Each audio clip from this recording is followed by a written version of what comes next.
Welcome everyone to the New Cinda, of course, playoffs, and this is the Hobbs Eagles going to be facing the Cueva Bears, and it should be a good one as we have the opening or the kickoff at 1 o'clock. This is a sound check, just making sure everything is okay here at Wilson Stadium. And of course, we are going to be watching the football game and seeing if the Hobbs Eagles can put off a big upset against these Bears. And now let's go ahead and see about Ty. Hobbs Eagles number 9 seed taking on number 1 La Cueva, 10-0 this season. Eagles at 7-4, so discrepancy on records, but this is a game that needs to be played, and the Eagles here on the road, second week in a row here in Albuquerque. We'll come back with our pregame show here in just a couple of minutes live. Cool 95.7 on the radio, HobbsAmerica.com, and YouTube, as well on the internet, and the Cool 95.7 app on cell phones across the world.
Welcome, everyone, to Wilson Stadium in Albuquerque, New Mexico. Time for 6A state playoff football. Live on the radio at Cool 95.7, on the internet, HobbsAmerica.com, and YouTube, and on your cell phone around the world on the Cool 95.7 app. Ty Friend along with Ron Gunner. Evie Stuber back at the station as your Hobbs Eagles in the quarterfinals of the 6A state playoffs against number 1 La Cueva. And Ron, last week the Eagles were here beating the other Eagles squad, the Golden Eagles from El Dorado.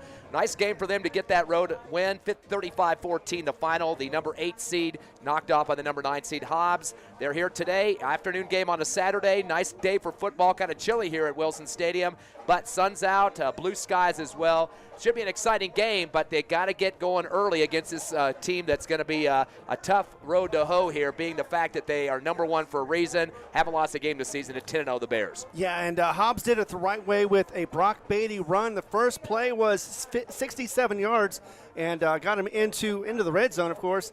And 4 plays later, Hobbs was able to get that first score. They need to do that definitely against this La Cueva team. They're not used to having this kind of intensity. In fact, they haven't had a real game in this season for a long time. In fact, that was from Arizona. They went to Arizona to play Pinnacle and were able to get that one. But that was a double overtime victory on that. I'm not sure if they have the same overtime rules that we have over here, but still, nevertheless, they had to have a double overtime. And that was the last time that this Bears team really has been challenged the whole season. We're hoping to see Hobbs come out. You know, Steven has always been talking about the fact the whole year he wants to start off strong, and this one is definitely going to be one of those. You got to hit hard and hit them fast, or it's going to be a very short, quick game for the Cueva Bears. Yeah, Hobbs last week was up 21-14 at half, and then scored the final 2 touchdowns in the second half, 7 apiece, 1 touchdown third, 1 touchdown fourth to win by 21. Marion Kennedy, of course, definitely one of the best running backs the Eagles have this season. He had 64 yards, but the numbers big for Brock Beatty, the quarterback, 125 rushing yards in that game. He definitely was putting the team on his back. Again, half of those coming off that big run you mentioned just seconds ago. But Kennedy got the 1 rushing touchdown for himself, and Seamus Wright, the sophomore, had a rushing touchdown as well. So 2 on the ground for the Eagles in the victory. Hobbs finished up with a total of 225 rushing yards. They added 154 in the passing game for 379 versus 248 for El Dorado. So definitely dominating in the yards as well as the scoreboard. Eagles also threw a couple of touchdowns as Beatty hooked up with Marion Kennedy. He finished up with a T-Day catch there. 4 catches for 45 for Kennedy. Seamus Wright also had a score off a passing touchdown, 16 yards on that one. So 2 rushing TDs, 2 passing TDs for the Hobbs Eagles, and thus the 35-14 victory. Defensively, big job for the linebacking core for Hobbs. Tristan Davis, 15 tackles in that game. Gustavo Diaz-Castro also matched him with 15, so those 2 combined for 30. Right. And also the Eagles doing a good job of getting through the line. 10 tackles for losses as a squad defensively. And you can't forget or even overlook the fact that we had 2 punt returns that went back, but 1 counted because the other one was a penalty. And that was for Mora, and he got that 95-yard run back. In fact, that was the record-setting run for the Hobbs Eagles. It went back to 1931 when it was, I believe, Douglas Smith who had it beforehand, Dusty Smith. And that was back in 1931 against Roswell, 92 yards, so he passed it by 3. But that's 93 years ago, so it held up that long. I bet Dusty didn't think his name would be mentioned today. Yeah, definitely more, though. He's a speedster when it comes to punt returns, and the special teams definitely want to see that adding on here in this game against a very tough La Cueva squad. The Hobbs Eagles, of course, are facing some tough players from this La Cueva team. 3 of them Division I, already signed letters of intent. Cam Dyer, their starting quarterback, going to Arizona State. Also, offensive lineman Mark Handy going to the University of Minnesota next year. And on the defensive side, very tough linebacker Mason Posa, the University of Wisconsin. So 3 D1 players. The problem with Cam Dyer is he is going to run all over the field. Now, you watch the video of him throughout the season. He's going to fake the handoffs on the dives to his tailback. A couple guys will be back there, and he just tucks and goes. I mean, he's going to weave through traffic down the middle of the field, but nothing spectacular. They just got a great offensive line. When you have a D1 Mark Handy with them on that line of scrimmage, that's going to help out your cause. Nothing exciting about it, but he just gets out and puts on the acceleration, but he gets some good offensive line blocking, especially around the ends, but then he cuts up the middle and does some zigzags. It's called methodical, and what he does is basically he opens up the run game, which is what most offensive players or offensive coaches want you to do. Open up that run game, whether you hand it off or you run it yourself, and then he's able to be getting those short passes in, which he's also known to do. the 5 to 10 yards, and if they can stretch it out even further, of course they will. But, yeah, La Cueva is definitely methodical on the defense as well as the offense. They can move the ball down the field, and that's the reason why they win these games huge. In fact, the last several of them, they've won it by 50 points. Yeah, you mentioned the running game, but there's been some games this season for La Cueva that they like to throw the ball as well. Against Los Lunas, so they beat 63-31. A couple of long touchdown passes to Jaden Parsons, one of their wide receivers, 36 yards and 76 yards. So they definitely can air it out when need be. We got the national anthem starting here at Wilson Stadium. We'll take a 90-second break, come back live. Hobbs Eagle playoff football on Hobbs America's Network.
Back live here at Wilson Stadium. Time for 6A state playoff football with HobbsAmerica.com, YouTube, Cool 95.7 on the radio, and on the app on your cell phone. Ty friend Ron Gunner with you. Again, Evie Stuper back at the station. She's going to keep us updated today. Some other big playoff games from Lee County teams. Of course, the Lovington Wildcats on the road at Artesia. They've got a quarterfinal game going on right now. And, of course, Eunice with a long road trip to Tularosa, Ron.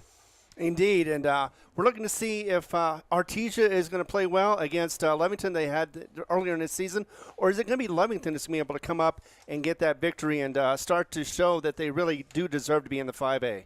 Well, the Hobbs Eagle offense, of course, pretty basically evened up in terms of passing and running this season. 2,133 yards in the air. That's 186 yards a game. On the run, 2,010, which is 182 a game. So only a 4-yard differential between the pass versus the run. Hobbs does have more passing touchdowns at 29 and 25 touchdowns on the ground. So good balance for Coach Stevens, and maybe that's a good situation for Hobbs against La Cueva. They're going to have to second-guess a little bit what Hobbs is going to offer offensively. Yeah, but I have a feeling that Hobbs is going to go ahead and have to run around the side. I watched a game or two against this Bears team. They are strong in the middle, so it's hard to run up the middle and get past them into the secondary. If you can't get into the secondary, you're having a lot of third and longs, and Hobbs does not need to start doing that or get into that situation. Yeah, they've had a couple of games where they have had a couple of pick sixes against some opponents. Mason Posa likes to force fumbles, the middle linebacker for this team. So there's a lot of guys that they'll be bringing at you very many times throughout this game. So Hobbs got to be ready to get that offensive line stout and ready to play. In terms of the rushing game so far for the Eagles, Amarian Kennedy and Seamus Wright are the two go-to guys. Wright leads at 640, the sophomore yards this season. Amarian Kennedy at 581. But Kennedy has more touchdowns, 11 versus 5 for Seamus Wright. Nice to know that Wright will be back a couple more seasons. And Kennedy, though, is a senior on the squad. On the receiving core, a couple of guys contending for number one. Justice French, of course, big size for him, 6'2", can leap up over the top of people to pull passes down. He's got 575 yards in receptions, averaging 19.2. They like to go long. They like the fade routes on the sideline. He wants to go up for the alley-oop dunk if he can get it on the football field. And, of course, the brother of the quarterback, Braddock Beatty, for his brother Brock Beatty's arm. He likes to be on the other end as much as possible. 496 in terms of his yardage, and he's got 7 touchdowns this season, tying Justice French. The big thing about him is, too, he's averaging 17.7 a catch in terms of yardage. So he's not going to go over the top of somebody, but he's going to run once he catches the football. Yeah, and the bad thing, maybe the good thing, either way, Braddock has been kind of quiet ever since he got hurt a couple of weeks ago. So maybe he's going to be one of those X factors that the Bears haven't trained for, or at least put their sights on. So if they can get to Braddock Beatty and get a couple of touchdowns, of course, that'll also open up Seamus Wright and everybody else as well, including the French connection, that we want to see at least a couple of passes hit him and get those major yards like he always likes to get. Yeah, Braddock did catch 2 last week against El Dorado for 39 yards. Defensively, lots of guys stepping up in terms of the tackles this season, and it's mostly the linebacking core leading the charges. Tristan Davis, of course, he leads with 148 tackles. He is second on the team for tackles for loss at 20. Definitely need to have him against the quarterback Cam Dyer and whatever else they might try to throw at the Eagles offensively. Second in terms of tackles, Gustavo Diaz-Castro, the linebacker. He's got 136 on the season.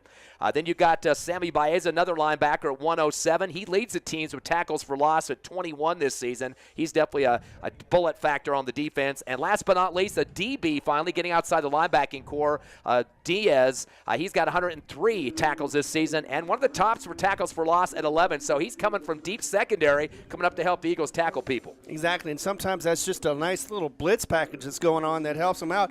Also, of course, they have the sack leader, which is, of course, Davis at 6, and Baeza, Sammy Baeza, just one behind him at 5. So you got, if you can rush the quarterback, get him off his rhythm a little bit. Of course, that may just force him to go into run, but either way, you want to see if you can get La Cueva, just test their offense and see what they can do or what you can stop them with. And, of course, those short passes, definitely get those stopped. Well, this La Cueva team has won 9 games this season by 21 or more points. They are 12-0 on a win streak here at home. They play at Wilson Stadium for one of their venues here in Albuquerque. There's 3 fields they trade out throughout the city of Albuquerque. Hobbs averaging 36 points a contest currently and giving up 28. La Cueva's averaging 10 more points a game offensively at 46 and only giving up 12, which is 16 less than the Eagles. But again, these are opponents that haven't played each other this year, so you can kind of wash out all these stats that we're rambling at you. I should mention, though, La Cueva has 461 points compared to 399 for the Eagles, and they've played 1 less game than Hobbs has. Of course, Eagles last week with the first game against the win against El Dorado. Yeah, and definitely a defensive team with 122 for the season for these Bears, so you know they're going to be tough to score against. But that's another thing, too, is if Hobbs can come out here and punch them and get them looking one way and then go the other way and get those scores like they did last week against El Dorado, I think they're going to have a pretty good chance of making this a ball game. Of course, these 2 teams played in the playoffs quite a few years ago. We're talking, 15 years ago. They played against La Cueva, the number 1 seed, taking on number 7 Hobbs. And that was a very tough contest for the Hobbs Eagles, having to play up here in Albuquerque. And La Cueva won that one on this same field at Wilson Stadium, 52-7. They were up 38-0 at halftime. Hobbs got their lone touchdown in the 4th quarter in that game. The biggest offensive threat for Hobbs in that contest was P.J. Smith, of course, the nephew of I think another Smith that did pretty well in the NFL, Timmy Smith, who had the big-time game in the Super Bowl to get the Washington Redskins moving forward. But Patrick Smith, P.J. Smith, 128 yards rushing against La Cueva back then. And Hobbs not very good in the passing game in that contest. They were 1 of 9 for just 9 yards. So anyway, that was back in the long ago days, back in 2009 on November 20th. So right now we got a new game on the field here at Wilson Stadium. Exactly. It doesn't matter what we talk about. The season's over with. They're going to go ahead and get this new game started. And the winner, of course, is going to advance and see Las Cruces next week. Of course, Las Cruces in the Hobbs Eagle District. They won last night, so they punched their ticket from the Field of Dreams in Las Cruces in that home game. All the 6A games when the playoffs were last night. This is the only one here on a Saturday, so we're bringing it to you live on HobbsAmerica.com, YouTube, Cool 95.7 Radio, and the Cool 95.7 app. Hobbs wearing the white uniforms, black pants, black helmets with the gold stickers on there, and of course looking pretty stout, ready to play some football here in Albuquerque. You got the kind of the navy bluish purple look from the stands at least there for La Cueva with the white numbers and the purplish blue looking pants. Just going to say it like it is. That's what the color looks like from up here in the stands, Ron. Exactly, it does. And we're just happy that we have video on this game. Very excited to see that. And, of course, very excited for the fans to be able to watch this at home or wherever you're at. Hobbs will be kicking off to start this one as we get underway for the quarterfinals of the 6A state playoffs live. And we're ready for the kickoff for the Hobbs Eagles as La Cueva will be returning to get this one going. Of course, they were off last week, the Bears. They had the bye. number 1 seed. The kick is going to be end over end, going to go down to the 20, make it the 22, brought up the middle on the right hash now, and brought down to the 32-yard line. Not a big return hard that time for Jaden Parsons. He is a wide receiver. He'll be thrown to quite a bit in this game if they decide to do that, or not keep it on the ground instead for Cam Dyer, the quarterback. Hobbs doing a good job of containing that return for about a 5-yard return, and they'll be playing some defense to get this first series started in this ball game. And we talked about the fact that special teams is going to be a very big factor in this one, or at least I think so anyway, and Hobbs needs to make sure that they get their opportunities and make the most of them. So here we go for the first play of the contest for La Cueva's offense. Of course, ranked number 1 in the state of New Mexico. Yeah, they have a 20-game winning streak going on from last season. Cam Dyer takes the shotgun, going to hand off around the left end. That's going to be Chito Lambrera. He puts on the brakes on the left hash, heads to the far sideline, dives his head down, and he's going to be lucky to get maybe a yard if he got forward progress on that one. Eagles going to sniff that out quickly, and stopping him low was Adrian Mora, the defensive back for the Eagles. It looks like at least he got half a yard forward progress, so yeah, you can say that's 2nd and 10 or 2nd and 9. And, of course, La Cueva can throw or run the football, but look out for that quarterback. Twins right, receiver left side, and we got the whole line of the defense jumping up. I don't know if they broke the plane. We do get a line judge throwing the flag in front of the La Cueva bench, so they're going to get the penalty on this first one. So maybe a week off wasn't so good for them, especially since they the last several games they've had for La Cueva have been short games. They've been able to get those 50 points, and Mercy Rule now actually going the other way. It looks like it's a offsides. Yeah, Hobbs had about 5 guys jumping. I wasn't sure if they all got across that line there, but they did. So a 5-yard penalty. And now it'll be La Cueva with a second, or make that a 2nd and 5 from their own 36-yard line, make it the 37. Twins right, receiver left in the receiving core. Cam Dyer has a word for his slot right, and now Lambrera's going to move to his left shoulder. Good snap, give it to Lambrera up the middle. Zigzagging, trying to spin. He's going to hit around the left end and gets dropped behind the line of scrimmage. I don't think he's getting back to the line that time. And the Eagles are going to read that one quickly. Stepping up was Aaron Wheeler, the defensive end for Hobbs. Absolutely did, and he stopped that play from happening. And, yeah, we need to have the defense come on, step up, and be able to get those plays, make it 3rd and long. And it's not quite long, but it's still 3rd down. No gain on the play, 3rd down and 5, again from the 37-yard line. Starting the first quarter here, Twins right, receiver left. And we got a man in motion left to right. Dyer back to pass with a little slant over, or make it the screen pass to the left sideline. And I don't think he's going to be even close to the first down. It's going over to the left side. Lambrera again. Instead of running that time, he got the little screen to the left. And he's going to lose 2 yards on that one. So, yeah, boy, La Cueva's offense doesn't looking very good to start their first series. And Hobbs couldn't be happier about that, but still, they need to do something on offense. They went ahead and done the defense so far. Now it's up to the offense to see what they can do. So it looks like we're going to start this game with the punt. Hobbs will have one back deep at the 30-yard line near the right hash as we get ready for the punt. And up to punt for this Bears team, Jackson Smith. He's also a middle linebacker. He's going to punt it from the 24-yard line. Boy, gets a high one, a little bit of a wobbler. Fair catch is waved, and boy, they make the catch and it gets knocked to the ground. The problem is the return man, Adrian Moore, waved the catch and then kind of moved to the sideline to the left.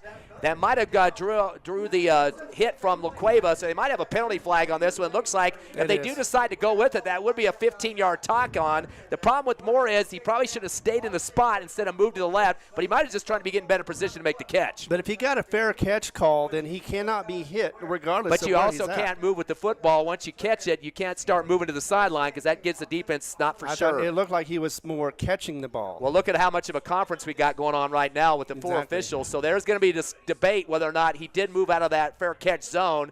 Are they going to wave it off or not? We're still waiting for the call here from the Whitecap. And here it comes. Yep, they're going to call that. It's going to be interference, 15-yard penalty against the Cueva. So Hobbs in some good position here. That'll move it up past their 40-yard line. The umpire still marking it off. It'll be at the 43. First penalty of the ball game against the Cueva. So that'll shorten the field for the Hobbs Eagles. About 58 yards is what they got to go for the touchdown on this one. So nice field position if you can get it. Getting ready for shotgun. Beatty at the 42. He's back in the backfield at the 37. Two-step drop. He wants to throw. Fade route to the near sideline. Overthrows his receiver by 4, about the 25-yard line, as he just let that go above his hands. And that was Austin Chavarria, who had a chance to come up underneath that one. Had some pressure on him there, too, the defense for La Cueva. That was Robbie Abeda. But kind of good spiral on that throw on that fade left sideline, but just a little bit too far. Exactly, and we've had some connection problems between the quarterback and the receiver. Hopefully that'll be tightened up and bettered off. Second down and 10 from the 43 of the Eagles. They have two receivers right, one left. One man tailback. We got a slot back motion right to left. The handoff around the right end. Seamus Wright can extend out to the right side on the right hash. He cannot get back to the line, though. He is swapped behind the line for about a 2-yard loss. And a bunch of Bears are getting in there, putting some pressure on him and dropping him to the turf.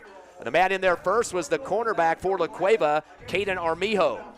Yeah, they definitely sniffed that out, the Bears did, and just gave him no lane. He was trying to get around the side, but nothing was doing, and no blockers in front of him either. Third down and 12, ball at the 41-yard line for the Eagles. On their side of the field, trips left, two receivers right. By himself in the backfield is Beatty. Hard snap count, then looks to the sideline for a change of the play call here. Hobbs got to get to the 47 of La Cueva. 12 yards away. Shotgun, 3-step drop. Beatty steps up, pocket, tucks. He's heading right, down to the left. Had a little slip down to the 40, to the left side, to the 45. There's going to be a legal block by Hobbs. Flags are flying everywhere on the near sideline. We got some extracurricular shoving going on after the play.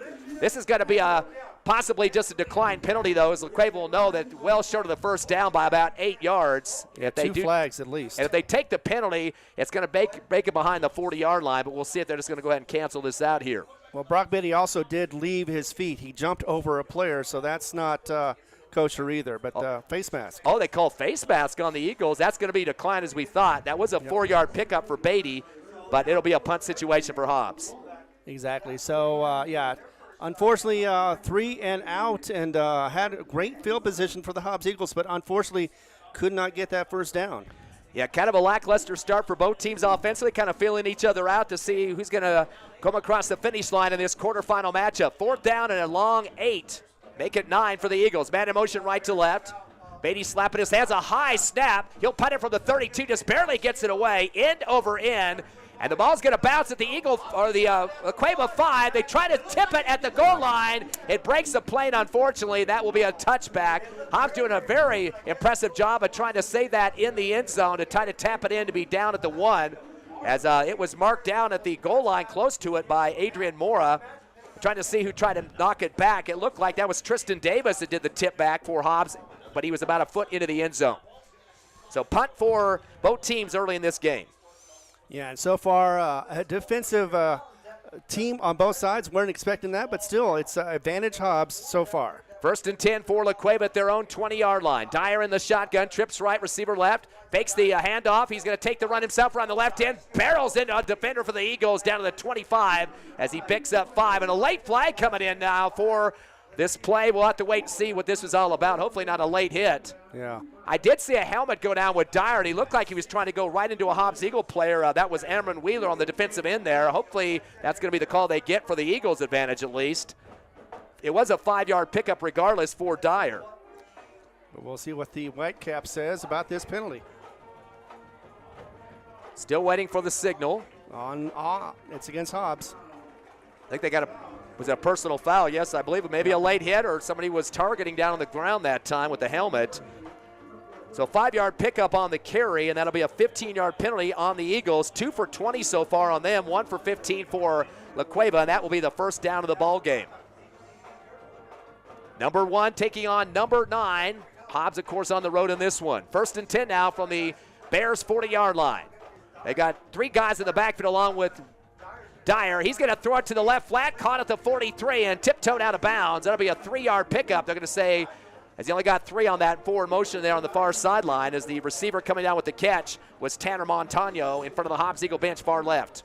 And we expected to see a short game. Didn't know it would be that short or not, but still did get a couple of yards, and it's 2nd and about 7. So 3 yards on that one. They were 2 for 2 in the passing game for just 1 yard, though. They had a minus catch earlier on their first series. 2nd down and 7 for the Bears. They have it at their own 43-yard line. Still scoreless here in the first quarter with 8:57 remaining. Dyer's going to bring his receiver left in motion to the right side, trips right. Dyer back to pass on a 2-step drop. He's going to roll right. He wants to throw. Has a chase on him. Throws a post route to the 50, but it's through the hands of his receiver. And not able to get his hands to pull it down that time was Lumbrera. But boy, some serious blitzing motion coming back in the backfield for Amron Wheeler, the defensive end, putting on some wheels and making Dyer move to the right sideline. And that's what we wanted to see. Hurry up on the quarterback. You know he wasn't going to always run. Get back in the pocket and try to get some openings out there in his secondary. Wasn't able to, and just got lucky that wasn't intercepted. 2 for 3 in the passing game for La Cueva. Twins right, one receiver left. Back in the shotgun is Dyer. He's got Lumbrera on his right shoulder in the backfield. Slaps his hands together, low snap, 2-step drop, steps up pocket, up the middle, 40, 45, head sideline left, 45 of the Eagles and down to 43. He will get the first down that he needed, plus a couple of more. It looks like he's going to finish up with 14, depending on where his knee went down, for Cam Dyer. Yeah, and Cam saw the opening as well. It was man-to-man for the Hobbs Eagles defense. They weren't able to get back in just in time. And once he saw that opening, he was able to break it open and get that first down a little bit more. Underneath the pile, Ivan Vargas, the defensive lineman for the Eagles, to stop him. And that will be the second first down for La Cueva, now in Hobbs territory at the 43 on the left hash. They'll stack up 2 receivers right near the line of scrimmage, right near the end. Nobody on the left side, one on the left side. Fake the handoff, going to throw the curl route to the far left sideline. A short one for about 8 yards, but it's well over the receiver. Incomplete, as he completely overthrew with the ladder look there to Tanner Montano. And that's going to sail to the Hobbs Eagle bench, incomplete. Moore actually broke that one up. He was right in the right place at the right time, played it very well defensively, and was able to swipe that ball and get it away from the receiver's hands. Dyer seems to be throwing a little bit quick on some of those routes so far, and that one was just a zinger that just went way up over the top of his receiver before he even came back to the football. Second down and 10 from the 43 of the Eagles. Dyer slaps his hands against, tucks it, goes around the left end. That's what he likes to do. 40, 35, 30, 25, 20, far sideline, 10, 5, and touchdown. We talked about that in the pregame show. That's going to be a big run for 43 yards and a touchdown. Cam Dyer around the left end. Exactly, and broke it wide open. Once he was out in the open, he had nothing but real estate ahead of him, and he saw the goal line, and he took advantage of it. First score of the game for La Cueva, kind of a sputtering start for both teams offensively on their first series, but La Cueva gets on the board first after that big run for Dyer for 43 yards. As we wait the PAT, take a little bit of a time on the snap. The kick is up, and it is good. As putting it through the uprights for the La Cueva Bears to make it 7-0. That was Nathan Flores. 8:25 left first quarter. The number 1 seed, La Cueva 7. Your Hobbs Eagles, the number 9 seed, 0. Will be back in 30 seconds on the Hobbs Eagle Network.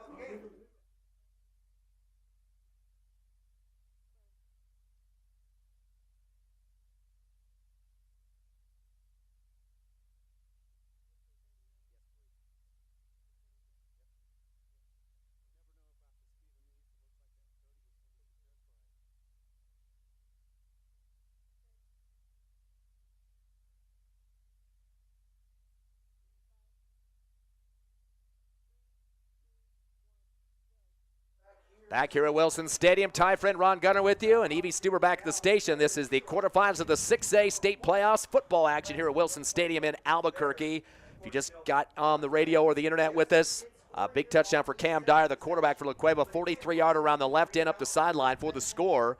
Both teams were not productive in their first series of this game, but looks like La Cueva starting to warm up just a bit.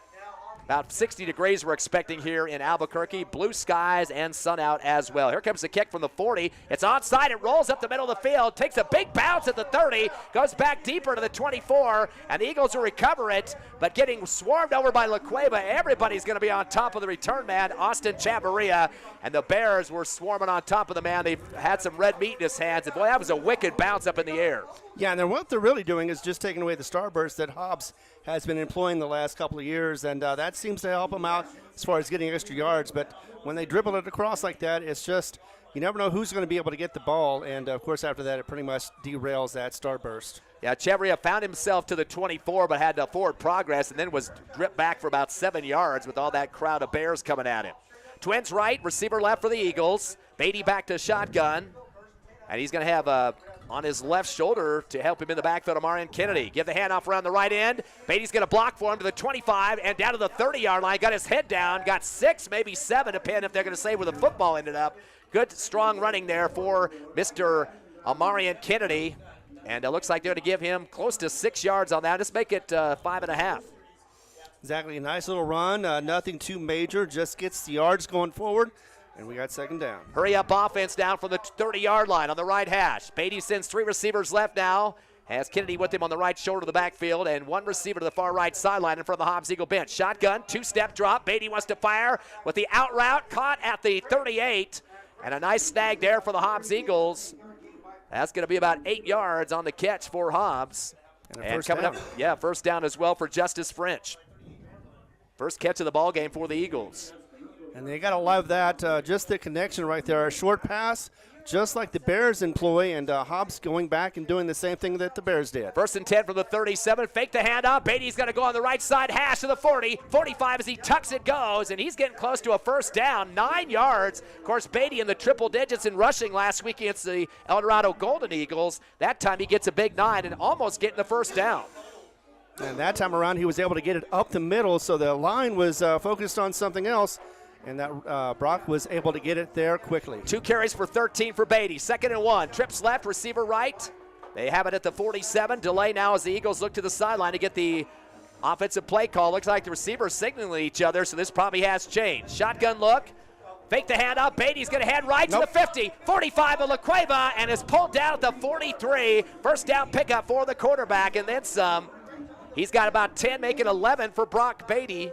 That's his 3rd carry for 24 yards, averaging 8 a pop, and the 2nd first down of the Eagles. Starting to get this flow offensively in their 2nd series. Yeah, it's almost one of those, anything you can do, I can do better.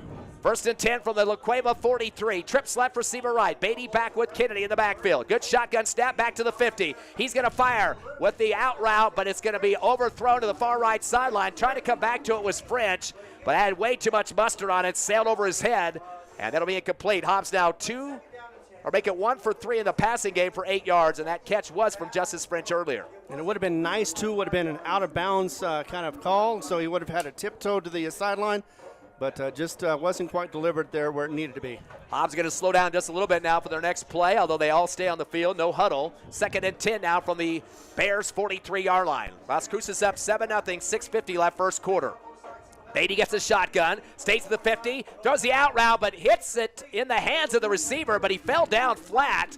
Tried to get his hands out there as he's on his stomach, and unfortunately for French, somehow went down. I don't know if he tripped on himself or what, but got tangled up possibly with the cornerback as well. Incomplete on that one. Hobbs now 1 for 4 in the passing game. It would have been about a 3-yard gain anyway, so maybe that's for the best, but looked like, yeah, you're right. He had to dive for it and just couldn't come up with it. 3rd down and 10. Eagles still at the La Cueva 43. Umpire runs into the line of scrimmage and is moving the ball forward for Hobbs. It looked like La Cueva might have pushed it back a little bit there. Hobbs will send 2 receivers left and 2 to the right. Looks like a passing down for Hobbs, a 3rd and 10. Beatty back in the backfield waiting for shot. Kennedy looks to the sideline. Now everybody's heads are turning over there to the right to check the play call from their coaching staff. Little delay here now. Clock to 6:41 left in the first. Back to pass, 3-step drop. Beatty's going to fire. Intercepted at the 30 for La Cueva. 35, far left sideline, 40, 45, 50 into Hobbs territory. 45, breaking tackles. Posa's going to keep it going and spins down to the 43. Boy, that kid is a big-time defender for La Cueva. That's a Posa, Mason Posa, middle linebacker, 6'3", 200, but he's already signed a letter of intent. Next year will be going on the D1 to University of Wisconsin. And unfortunately, an INT for the Eagles. Nothing slows down your momentum faster than an interception. That was unfortunately delivered right to Mosa, and he had no choice but to run forward and gain those extra yards. So that'll get into Hobbs Eagle territory to make it even worse at the 41 left hash as La Cueva leads 7-0. Almost thought that was going to go for a pick 6 as Posa was just bouncing off of people on the return on that interception. Yeah, definitely didn't want to go down anytime soon.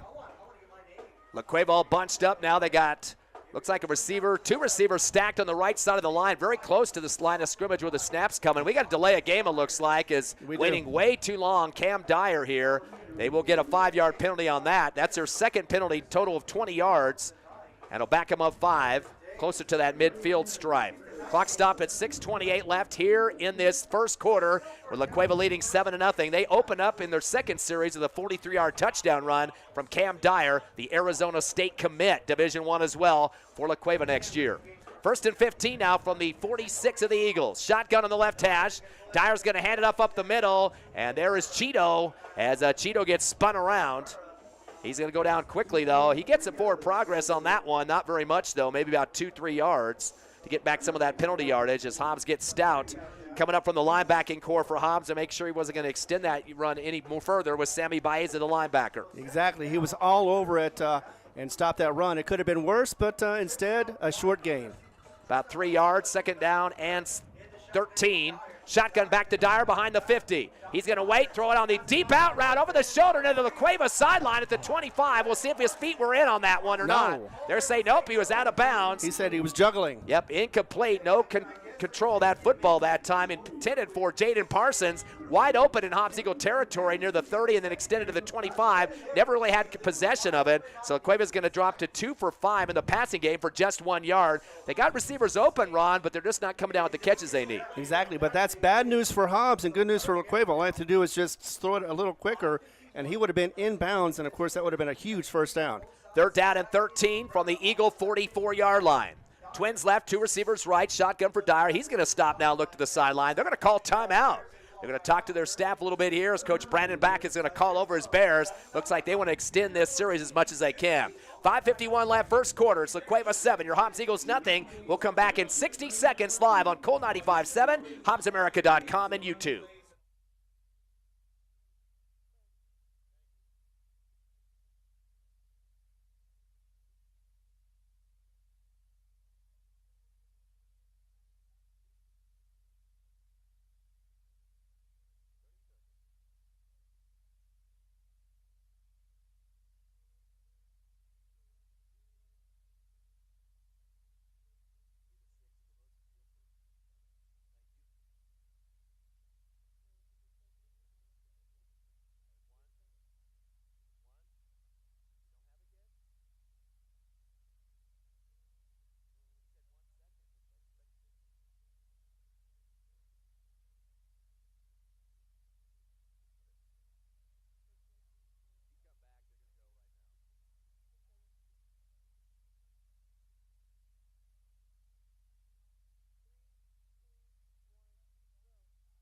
To live action, 3rd and 13 for La Cueva. They go for it with a big fake on the pass and a rollout for left. Cam Dyer, the quarterback, gets the first down. They had to get 13. They got a lot more than that. Looks like 16 for Dyer, the quarterback. Just kind of waited to see if his receivers were going to get open. Nobody was, so he headed to the left side. He loves those sidelines, picks up the first down, and that will be third first down here for La Cueva in this ball game. Yeah, and they're moving the ball down the field like they want to. This is their third drive. And so far, of course, the second drive ended in a touchdown. They're trying to do that again. 6A quarterfinals. La Cueva leads 7-0 here in the first, 5:43 remaining. Back to shotgun is Dyer. Twins right, receiver left. They bring a man in motion to the left slot now. He's going to hold up. Give the ball to Lembrera up the middle, up the gap. 25, continues to pull forward to the 20. Dragon Eagles with them. Finally, somebody gets him down for Hobbs. It's close to a first down. I think there might be 11 on this one on the forward progress to the end there. As coming up from the deep safety position to put him down finally was Javen Hernandez. And Diaz Castro was on the ground, held his foot for a moment, tried to slow him down until somebody else got to him, but unfortunately, none of the Eagles got to him in time before he took off again. Lembrera with 4 carries for 15 yards for La Cueva. They have their 4th first down now at the Eagle 17-yard line. On the left hash, Twins left, receiver right side. Dyer slapping his hands together. Delay handoff to Lembrera up the middle again. 15-10, angles back to the middle, and is down at the 6-yard line. That'll be another 13, make it 12-yard pickup, and they're just going to keep giving to Lembrera. I think they know the Eagles have been watching tape all week long that the Dyer is going to be the go-to guy running it, but it looks like another guy stepping up in this one. Tristan Davis and Diaz Castro were the ones that brought him down on that one. Luckily, too, because he almost had a touchdown on that run. So Hobbs has got to get stout here. They trail by 7 now with the football for La Cueva at the Eagle 6-yard line. 1 receiver left, 2 receivers right. They got Lembrera behind, Dyer behind. He does a little signal on his butt there. He's going to give it to Lembrera. Fumbles the football. Eagles get a tag on it. It's loose. They might have the recovery at the 11, and they do. It's picked up by Javen Hernandez, the fumble. And you saw a little signal on the backside of the quarterback, Dyer, to his running back. And all of a sudden, the bad exchange, and there is a great recovery again for Javen Hernandez. And that, of course, ends that scoring drive. It does put Hobbs deep in their own territory, but they would like that instead of facing another touchdown and a possible 14-0 hole to dig out of. Also, that was a -5 on top of that with the fumble as well. Hobbs will take the football at the 10.5-yard line. That will be the first turnover of the ball game for La Cueva, the number 1 seed in the state. Beatty will take the shotgun back of the 5. He'll give the handoff around the right end. Seamus Wright puts his head down, gets hard to the 10. Unfortunately, going to be behind the line of scrimmage by about 1.5 yards and meets a big wall that time as he tried to get outside, but nothing to do it for the Hobbs Eagle offense. The first guy on the hit there was Brody Clark, the middle linebacker. Looks like they actually got him back to the line of scrimmage somehow, but yeah, just wasn't able to get any generated power forward to get any yards gained. 2nd down and 10 for the Eagles. Again at their 10, close to the 11-yard line on the right hash. Eagles will send 2 receivers left, one to the right side. Beatty in the backfield and has Wright right behind him. Taking a little bit of time on the snap count here. He looks to his receivers on the left side, see what they've got opening. Turns and fires to the right. The quick out route, caught at the 15. And hopefully going to give him that forward progress out there on that Hobbs Eagle right sideline. I think that was Seamus Wright that went out there to make the catch, and that's going to be a couple-yard pickup for Hobbs. About 4 yards, looks like it from the marker. And still, though, 3rd and about 6. So Hobbs going to get that 4.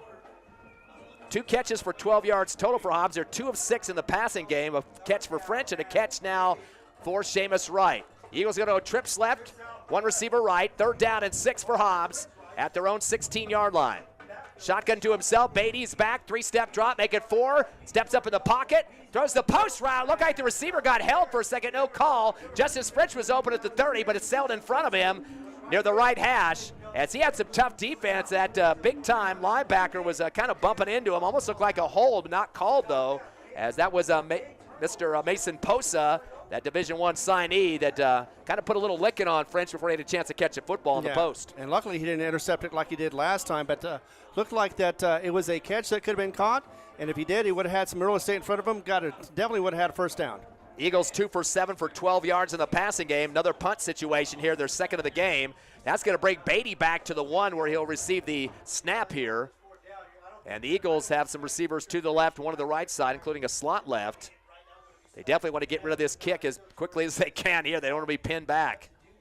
Long time. They get a man in motion left to right for Hobbs. That is Mora. Bad snap in the middle of the end zone. Sidewinder kick to get rid of it for Beatty. And sails it out of bounds to the Hobbs Eagles sideline on the right. Boy, he just barely got that away. Had a couple of guys coming in on him, Posa being one of them. The other guy that almost got a block on that was Robbie Abeda, and almost took out Beatty. Beatty would have been knocked down. Hobbs would have got a 15-yard penalty plus the ball back for automatic first down, but no flag on the play. Exactly, and the worst thing is it's almost like the interception didn't happen at all, or the fumble, I mean. And, yeah, all of a sudden now La Cueva is back on the field, almost the same place they were just a moment ago, and definitely going to be threatening to score at this time near the red zone. 3:10 left first quarter. La Cueva holding on to a 7-0 lead. They scored on their 2nd possession, a 43-yard run for Cam Dyer, but he hasn't been running the ball very much, although he did have a 17-yarder on the last series and a 15-yarder, but they've been spread out. 1st and 10. They have it at the Eagle 21-yard line. They'll have 2 receivers left, 2 to the right. Dyer's going to fake the handoff, run around the left end, 20, 15, 10, stagger steps to the 5. He's tripped up from behind. They do get him down finally. That'll be 19 yards for Dyer as he gets close to that end zone. Yeah, that was pretty close. One more step, and he would have been in the end zone. Speaking of 7-0, looks like we've got a contest going on in Artesia. Leamington ahead, 7-0. That is in the quarterfinals of the 5A playoffs today on KZOR. 1st and goal now. 5 first downs for La Cueva now at the Eagle 4-yard line. On the left hash, Dyer clapping his hands together. Gives Lambrera up the middle. Breaks the tackle. Dives across the goal line. Stays on his feet and scores. And that'll be another touchdown for La Cueva. That's a 4-yard run from Chino Lambrera. Yeah, indeed. And just had a couple of tackles that he had to avoid or get around. And once he did that, of course, it was just a couple of steps into the end zone for that touchdown. So 13-0 as we wait for the PAT. As coming out for La Cueva to attempt that kick is Nathan Flores. So 13-0 score. The holder for La Cueva is Caden Armijo. Strong safety as well on defense. Good snap. Kick is up. End over end, and it is good. 2:44 left. Opening quarter of the 6A state playoffs. It's La Cueva 14, your Hobbs Eagles nothing. We'll take a quick 30-second break. Come back with more playoff football live on the Hobbs Eagle Network.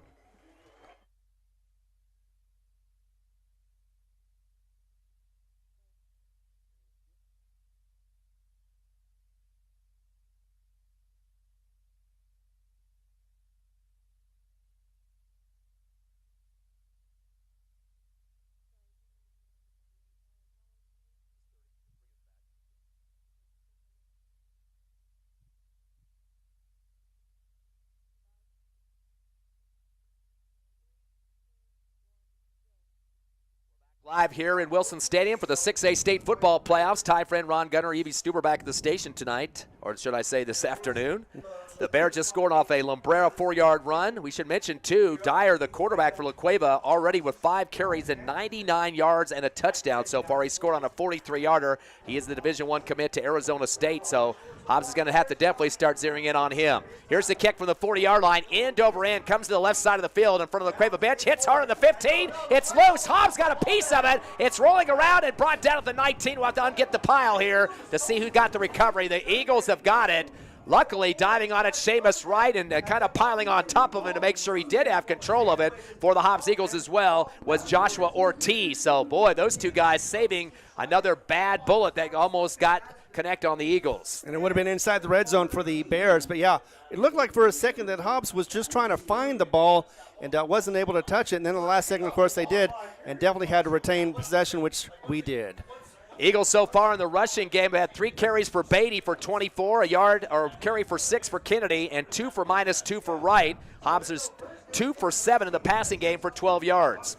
So right now trying to get some offense on track. They have it at their own 18. Shotgun to Beatty, fakes the handoff right, runs around the left end, but he's brought down by his neck, and a big pile of Bears on the left side. First guy to rip him by the neck was number 8, Carlos Barela, the defensive end, and I'm not sure where they're going to mark this dead. It's going to go back a couple of yards, -2 for our quarterback, Brock Beatty. Exactly, and unfortunately, yeah, you're right about that. He was gang tackled on that one, had nowhere to go but backwards. Hobbs will send 3 receivers right, 1 to the left side. And that left receiver near the La Cueva sideline is Gabriel Henry. He's got some size. He can get up 6'3", 200. Beatty back with Kennedy on the left of his shoulder. 2-step drop. He's going to sail it down to Gabriel Henry over the shoulder. It's caught at the 50. Boy, I'm glad I named him. He's big time on that one. And he's going to go from the 17 into La Cueva territory. So that's going to be about 38, make it 39 yards for Gabriel Henry. And we got a player down. Looks like it's Cheeto Lumbrera. He is hurt on the field right now, so we're going to have a timeout, injury timeout. And he's been their starting running back. It's been just ran for that touchdown for 4 yards just seconds ago. So Gabriel Henry coming up big. We'll take a quick 30-second timeout live as the Cueva leads your Hobbs Eagles 14-0 quarterfinals of the 6A state playoffs.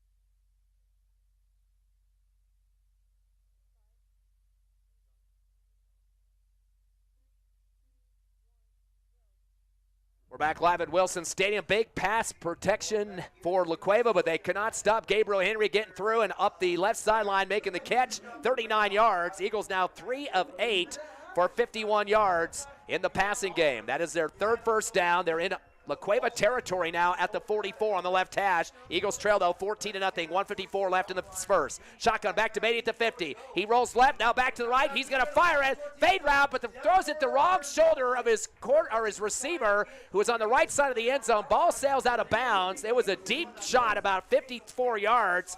But going left to the end zone, ball thrown to the right, intended for the receiver for Hobbs, number 11, that's Isaiah Rodriguez, but unfortunately, they did not have the communication they needed on which side the ball was going to come to. And it would have been in the end zone, too, so definitely a touchdown. Hobbs needs to get back in this game. That would have done it. Unfortunately, though, incomplete pass, 2nd down. Eagles 3 for 9 in the pass again, quickly on the line of scrimmage. 2nd and 10 from the La Cueva 44, left hash. Trips right, receiver left. Hobbs going to spin around, look to their sideline to get the play difference here.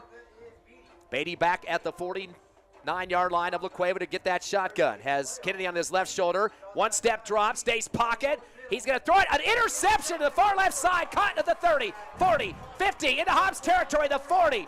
Down to the 30, 25, 20, 15, 10, 5, 1 to beat. Fumbles the football as he went across the pylon. It goes into the end zone. I think they're going to say he might have been out at the 1-yard line. Yeah, the 2-yard line. But, yes, indeed, almost a touchdown. But instead, it's going to go down to 2. Of course, that could be just a formality at this point. I believe the INT coming from the La Cueva Bears, and that was number 32, Landon Green, the free safety. He was deep back there. There's a second INT that was just floated out to the defender deep, and unfortunately, now they're going to call a touchdown. That ball was fumbled before it even came close to the pylon. They should have marked him dead at the 1. They're giving him a touchdown, Ron. Exactly, and unfortunately there's no replay on this, so we can't see if it really was a touchdown or not. We're just going to go ahead and go with the call and call that as pick 6. So that was going to be about the 30 is where it was picked off. That's about a 70-yard return unofficially for La Cueva. They're starting to rack up the scores here, 20-0, as we're going to wait the PAT. And boy, Hobbs is making some mistakes that are costing him big late in this first quarter now, Ron. Yeah, unfortunately that is true. 2 turnovers, and La Cueva has benefited on both of them. Kick for Nathan Flores is up, and it's inside the right upright, and the point good. 1:30 left here in the first. Big turnaround for La Cueva after their first series was not doing good. It sputtered. They've come back big after that. 21-0 your score for Hobbs. Come back with us in 30 seconds on the Hobbs Eagle Network.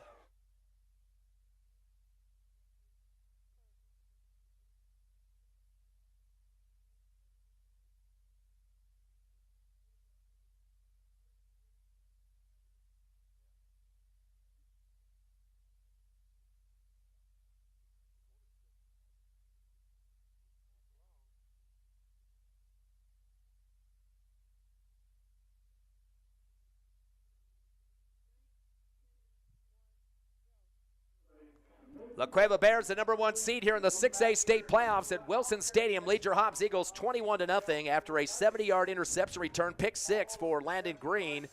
So a couple INTs so far for the Eagles have been their downfall. They've led to scoring both times for La Cueva, Ron, and right now they got a big hole to dig out of the Hobbs Eagles. Exactly, but you know, we still have 3 quarters, so as long as they can stop this La Cueva team from scoring again, they have a bit of a chance. The light is still not out yet. Get ready for the kickoff for La Cueva. They've scored 3 times so far. And it's going to be down to about the 15. It takes a bounce, but I think there was somebody offsides. Yep, they're calling that against La Cueva. It's coming back. They don't let the play develop in high school, of course, so a 5-yard penalty against the Bears. So they will have to kick now from the 35. That for La Cueva, that is their 3rd penalty for a total of 25 yards. Got a scoring update for you for the end of the first quarter in Artesia. It's now netted up at 7 apiece against the Levington Wildcats in that playoff game. Yeah, 5A state playoffs at the Bulldog Bowl in Artesia. Those 2 teams, of course, district foes as well. Of course, Levington actually beat Roswell, who's been the number 1 team for much of the season, so it's kind of a mix and match of a game so far in that district, and now they're playing in the playoffs, of course. Unfortunately, a Southern team will be eliminated after that game. Of course, we're also following Eunice Tularosa, the Cardinals on the road. They had a lead the last time we checked in that game. Yeah, last time we checked, it was the first quarter. It was 6-0 Eunice on top of Tularosa, and we're thinking that maybe, you know, Eunice has been having some easy games or some high scoring games. Maybe this one will be the same. So a re-kick here after a 5-yard penalty for Chance Whitmire. As we get ready for the Eagles offense to respond here, trying to get back from a 21-0 deficit. Just 1:30 left first quarter. Kind of been dragging with these turnovers that have caused the Eagles some problems. Yeah, the winner, of course, plays the Bulldogs of Las Cruces. Kick is on the way. It'll be a little bit shorter this time. It'll bounce at the 24. Picked up by the Eagles. Return up the left hash, now up the middle to the 25 and down to the 28-yard line. Get kind of tall that time. Brian Estrada, he's a big kid, 6'4", 185, the sophomore for the Eagles. And he caught the ball, but he kept his body upright. If he probably would have put his head down a little bit, maybe a few more yards on that one. But nice to see a sophomore doing some damage there on the special teams. Exactly, and he got pounded and he held onto the ball, and that's really what matters right there. Got a few yards to boot to forward progress. So here we go. The Eagles now with their 3rd possession of the ball game. They'll have it at the 20. Looks like the 28.5-yard line in the middle of the field with 1:25 left first quarter. Send 2 receivers left, 2 to the right side. It'll be Beatty back with Kennedy on his left shoulder for the shotgun snap. Gets a good one, 2-step drop back to the 20. He's stutter stepping, now going to roll right. Nobody getting open. The out route thrown to the sideline to the 40, but I don't think the receiver had the foot in bounds that he needed. They're going to say juggled. Nice catch, though, at the 40. That would have been about a 12-yard reception, but his brother Braddock could not get the foot down and still was kind of moving it up and down in his hands. Yeah, just too busy trying to get the ball in his hands, and, of course, he was too close to the sideline to be able to get that in bounds. Eagles doing a lot of the out routes to the right side in front of the Hobbs bench and some of the fade routes to the left side in front of the La Cueva bench so far. 2nd down and 10, Hobbs football at the 28-yard line. They are trailing again 21-0 here in the first. Clock to 1:17. Twins right, 2 receivers left for Hobbs. Beatty and Kennedy in the backfield. Gets a good snap. Delay handoff on the right end. Wright puts his head down a little bit too quickly and meets the line of scrimmage in a couple of Bear jerseys. And helmet-to-helmet contact that time for Brody Clark, the middle linebacker. And I think they might have given him, did he give him forward progress on that one? Maybe about a half. No, they're going to say no gain on the play. The stick on the sideline is saying one, but I guess they're going to give him one. Sorry about that. Yep. one forward progress, you never know. Seamus 3 carries for -1, though. Still trying to get in the positives. 3rd down and 9 for the Eagles. Trips right, 2 receivers left. Beatty taking some time, rocking a little bit, takes a 2-step drop off the shotgun snap, has pressure. He's going to throw another out route, but over the head of his intended receiver at the 40, and it sails over the top of Hunter Butler. Correction, that was Brian Estrada, another big kid for Hobbs. We talked about on the kick return, 6'4", 185, and again, he's a target we haven't heard much from this season. Now all of a sudden, inserted into a big game as a sophomore, no chance to go up and get that one. I'll give you the good news and bad news. Good news was it was right to Brenton Lee, but unfortunately he was on the sideline. He wasn't in the play. Yeah, of course, Benton does a lot of good snap holding for the Eagles. Has had some passes himself on 2-point conversions. Hobbs, though, 3 of 12 in the passing game for 51 yards. 4th down and 9, ball at the 29-yard line of the Eagles. We got the left defensive end, Poso. Actually, he's a linebacker, lined up on the line of scrimmage that time on the blitz and stepped well over the top of that line. Again, his school next year, University of Wisconsin, not going to be happy to see that on the tape, but they've already signed him, so he's good to go next year. Right. 5-yard penalty for La Cueva. He's got 3, make it 4 penalties for 30 yards total. He moves the Eagles up to the 38.5-yard line, close to the 39, but they're still facing a 4th and 4. Beatty back at the 20, waiting for the snap for the punt. Hobbs has punted 2 times so far, 2 INTs as well. High snap again. He pulls it down, kicks it from the 21. Kind of a dead shot down to the 35 right sideline. Is going to roll out of bounds at the 30 and trying to chase it for Hobbs to tap it in even deeper back for the Eagles. Good sprint for Adrian Moore to get to that La Cueva sideline, but it will be Bear football, and they still have a little bit of time left in this first quarter to extend a 21-0 lead if they can get it. Exactly, they do. 29 seconds left. We thought maybe the first quarter would be ended by now, but they still have a chance to get one more opportunity before the final ticks of the first quarter end. The tip of the football just close to the 30-yard line on the right hash. Cam Dyer in the backfield. Again, he's had 99 yards in rushing so far on 5 carries. Trips left, receiver right, back to pass, 2-step drop. He wants to throw. The little curl, comeback route to the 40. Caught, and that's going to be close to a first down. He got spun around at the last second as a reception made by Tanner Montano. They're going to give him 9 on that one. Diaz Castro was in on the stop for the Hobbs Eagles on that one. And, yeah, got close to the first down, though, maybe about a yard off. La Cueva 3 for 6 for 10 yards. 2nd down and 1. Wait a second. Now the referee's going to move the chains. There's a flag flying, too. The out route thrown to the right sideline. Incomplete. They didn't have the chains right for some reason. The referee started moving them while the play was live. That's a major mistake over there on the far left sideline in front of the Hobbs Eagle bench. Coach Stevens right now wants a clarification over there. They also had a flag on this La Cueva sideline on the right, so I'm not sure what that was all about. Legal motion looks like against La Cueva, another 5-yard penalty. Yeah, and also a legal motion against the sticks as well. Yeah, correct. You can't penalize the referees, though, Ron. No, I know, you can't. But still, I think they got told something, and they ran really quickly. But instead, now it's just a 5-yard back penalty for La Cueva. So they did get that first down previous, so that is 6 total for La Cueva on this first quarter with 12 seconds remaining now ticking as they reset. 2nd down and 15, back at the 35 for La Cueva. Dyer has a receiver left, 1 right, low snap, give it around the left end. Labrera going to extend out far side to the 35, 45, hippity hopped to the 47. Eagles going to meet him there. He'll get back that penalty yardage, about 3 or 4 more, about 9 pickup there for Labrera, as chasing him out of bounds for the Hobbs Eagle defense, the linebacker, Sammy Baeza. And they need to tell the down guy that he is off by 1. It's supposed to be 2nd down. He's got 3rd down. Boy, they gave him a lot more yards than I expected on that one. Definitely. That's going to be, it looks like 12 total for Lumbrera on that one to move the, not to move the chains, to be 3rd and short, but that'll end the first quarter clock. La Cueva leading 21-0 over your Hobbs Eagles here in the 6A state playoffs in Albuquerque at Wilson Stadium. We'll take a 30-second break and come back live with more Hobbs Eagle playoff football.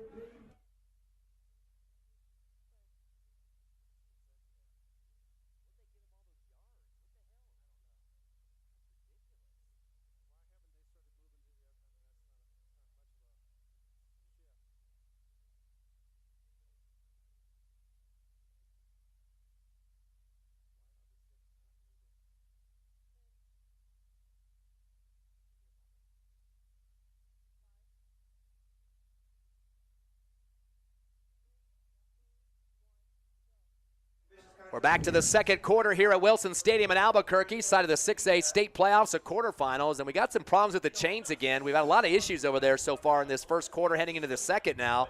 But Cueva will have the football, second down at about, looks like 2-3 yards now at their own 48-yard line. Hobbs down 21-0 to the number 1 Bears, and confusion now. The Whitecaps telling the Cueva Bears they can't run the play, as they're still trying to run the clock down to get it down to 12 to start this second quarter.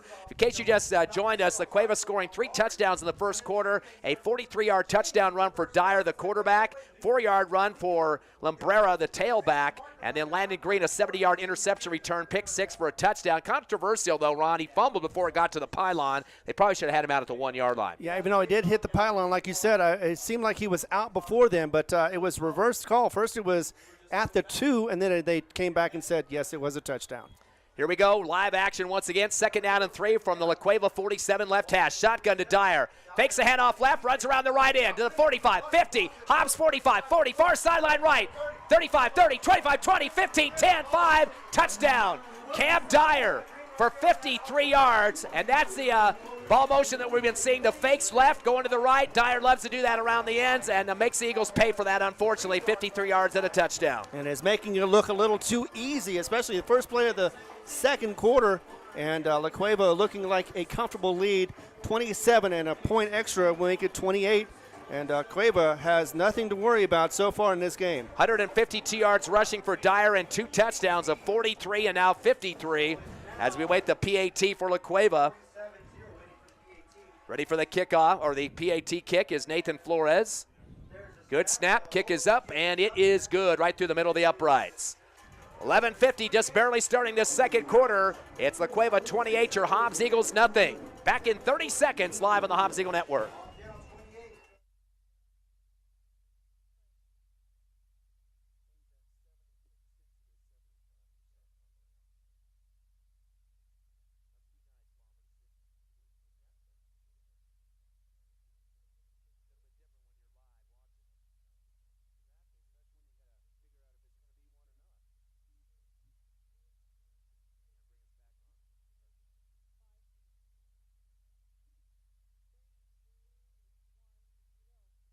Live here at Wilson Stadium, it is Hobbs football, Hobbs Eagles football, and unfortunately they are down right now by the score of 28-7, and with the 28-0. And with the call, here is Ty Friend. 11:50 left, second quarter. Of course, Cam Dyer with his second touchdown of this ball game. You start off with a 43-yard run and then a 53-yard run here in the second quarter. So they're up big again, as you mentioned, 28. That's 7 points away from mercy roll timing as we get the kickoff for La Cueva. Here it comes. It's going to be end over end, sailing towards the end zone, and hits about 7 yards deep. That will be an automatic touchback. Eagles just kind of waving that one behind them there. They'll have the ball at the 20-yard line for the next series. And, Ron, in terms of rushing so far, currently the leader for the Hobbs Eagles with 22 yards is Brock Beatty, the quarterback. Wright 3 for -1, and Kennedy 1 for 6. So not a lot going good in terms of the rushing game, as they have 27 yards on a total of 8 carries. So a little bit about 3 yards on a pop. Yeah, we knew that it would be tough to get traction against this defense. They are very stiff on the run, especially up the middle. Got to get it around them to elude those tacklers, but still, even that has been a difficult chore. In the passing game for Brock Beatty, 3 of 12 for 51 yards, a 39-yard catch for Henry, 8 for French, and a 4-yarder for Seamus Wright. Fake the handoff, running left is Beatty, but he's met in the backfield. Tries to throw his body around the left end in front of the Hobbs Eagle bench. I'm not sure if he got enough forward progress on that one to give him a yard. It looks like they're going to mark it pretty close to where he started from the 20, so no gain on the play for the quarterback. Exactly. Looks like he tried his best, but just couldn't get it into the positive yardage. Second down and 10 now from the 20-yard line on the left hash. Eagles will send 2 receivers left, 2 to the right side, even it up. Shotgun, Beatty, 3-step drop, back of the 12. He's going to throw the high out route. Great snag at the 25-yard line. That'll be a 5-yard pickup, and boy, getting off the ground, getting those fingertips back to the football for the Eagles was Justice French. And no, actually, correction, Gabriel Henry with another big catch for Hobbs. That one for 5. So Henry now 2 catches for 44 total. Yeah, Hobbs just needs to work on a little bit of positive yards each and every time and be able to get back into the game and get some confidence in them as well. Let's make that a 7-yard pickup there for Henry. He's got 2 catches for 46 as they put the ball at the 27-yard line. 10:46 left, second quarter. La Cueva leads the Eagles 28-0 here at Wilson Stadium. We got 2 receivers right, 1 in motion to the left side. Fake the handoff. No, they do get the ball at the last second. As coming right was Beatty, handed it back to left to Seamus Wright. He hits a wall at the 25 and goes down. At least 4 defenders for the Bears were on him and pushed him back and kept pushing him back even after the play was over. They're going to drop 2 on. That was Kennedy actually with the ball carry that time. So Kennedy having some problems getting positive yards, but he keeps getting some penetration on the defensive line from La Cueva. Now make that Kennedy in terms of rushes. He is now 2 for 4 in this ball game. He did get 1 yard on that one, but still, 4th and 2nd. Oh, they gave him forward progress, yes, I guess. Exactly, yes. And punt situation again. 2 for 7 for Kennedy. Man in motion right to left. Again, as you say, the punt situation. 3 punts so far. Beatty will get rid of it from the 12 just barely. A wobbler hits at the La Cueva 42, takes an eagle roll, almost hit a La Cueva player who was turned around running the other direction. Almost hit the back of him before it goes out of bounds. That was Siri Science, the cornerback. And they dodge a bullet on that. He had no idea the ball would almost hit him right in the back of the numbers there. Well, even if it would hit him in the foot, it rolled out of bounds right after that. So either way, it would have been a near miss or a near hit for the Eagles. And, of course, La Cueva would have missed that or dodged that bullet. 33-yard line for the Bears on the right hash on their side of the field. They lead 28-0 with 9:46 left in the second. Winner will play Las Cruces High. That would be next week. If Hobbs wins, they would go on the road to Las Cruces, but La Cueva would host here at Albuquerque. This is the number 1 seed. They got a couple of receivers left out of the motion. Shotgun to Dyer. Fakes the handoff left, goes around the right end again. 35-40, 45-50, up the sideline, tiptoeing. I think they got him out of bounds finally. Yep. He's got about 17 yards for the quarterback. All of his carries except one, Ron, have been double digits. 15, 43, 17, 19, 53 for the touchdown, and 17. This kid is number 1 division here in this state of New Mexico for a reason, going to Arizona State. Exactly. Plus, he's saving his body because when he goes to the sideline, he can step out of bounds and avoid a tackle. So that'll be a first down from the 50-yard line. 8 first downs for La Cueva in this game so far in the first half. 1st and 10 from the 50. Twins left, receiver right. We've got Dyer back with 1 man with him. That's Sombrera. 2-step drop out of the shotgun. Just stays put. Fires on the long out route to the left side. Catch is made at the 25 on the back pedal for a first down. That's going to be 25 yards. Is backpedaling to make the catch that time is Parsons. Looked like he just flung it up there. I thought at first it was going to go midfield, but instead it went across the field. Kind of a risky throw there, but it was received by his receiver, and a nice first down for La Cueva once again. Cueva now 4 of 7 in the passing game for 36 yards. That was a first down, 9 total for La Cueva in Hobbs territory at the 24 on the left hash. 1 receiver left, 3 to the right side on the trips. They bring a man in motion to the left to make it Twins on that side now. That is Lombrera going out there with the other receiver, Tanner Montano. Bad snap, rolling left is the quarterback. Dyer up the sideline left and runs out from the La Cueva bench. He's going to get out maybe a couple yards positive on that one, dodging a sack in the backfield after a bad snap.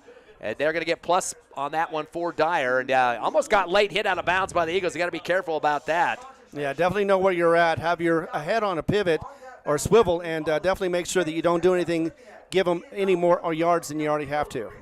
He's over the 100 mark in this game. Quick hurry-up offense here. 2nd down and 7, a 3-yard pickup on that one at the Eagle 21-yard line.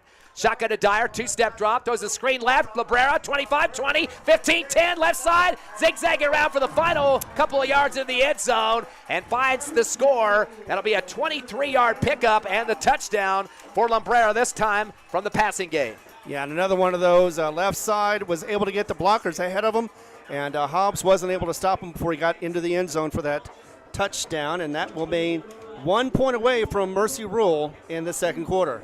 That's Lombrera's second catch, total of 21 yards. That one a 23-yard reception. Last one he caught was minus. 5 of 8 in the passing game for La Cueva. As we wait that PAT once again for the Bears, the kick is up, and it is put through the uprights as converted by Nathan Flores. 8:59 left, second quarter. Again, Mercy Rule clock here, 35-0 will be when we come back. We're listening live to Hobbs Eagle Playoff Football on Cool 95.7 on the radio, HobbsAmerica.com, and YouTube on the Hobbs Sports page on the internet.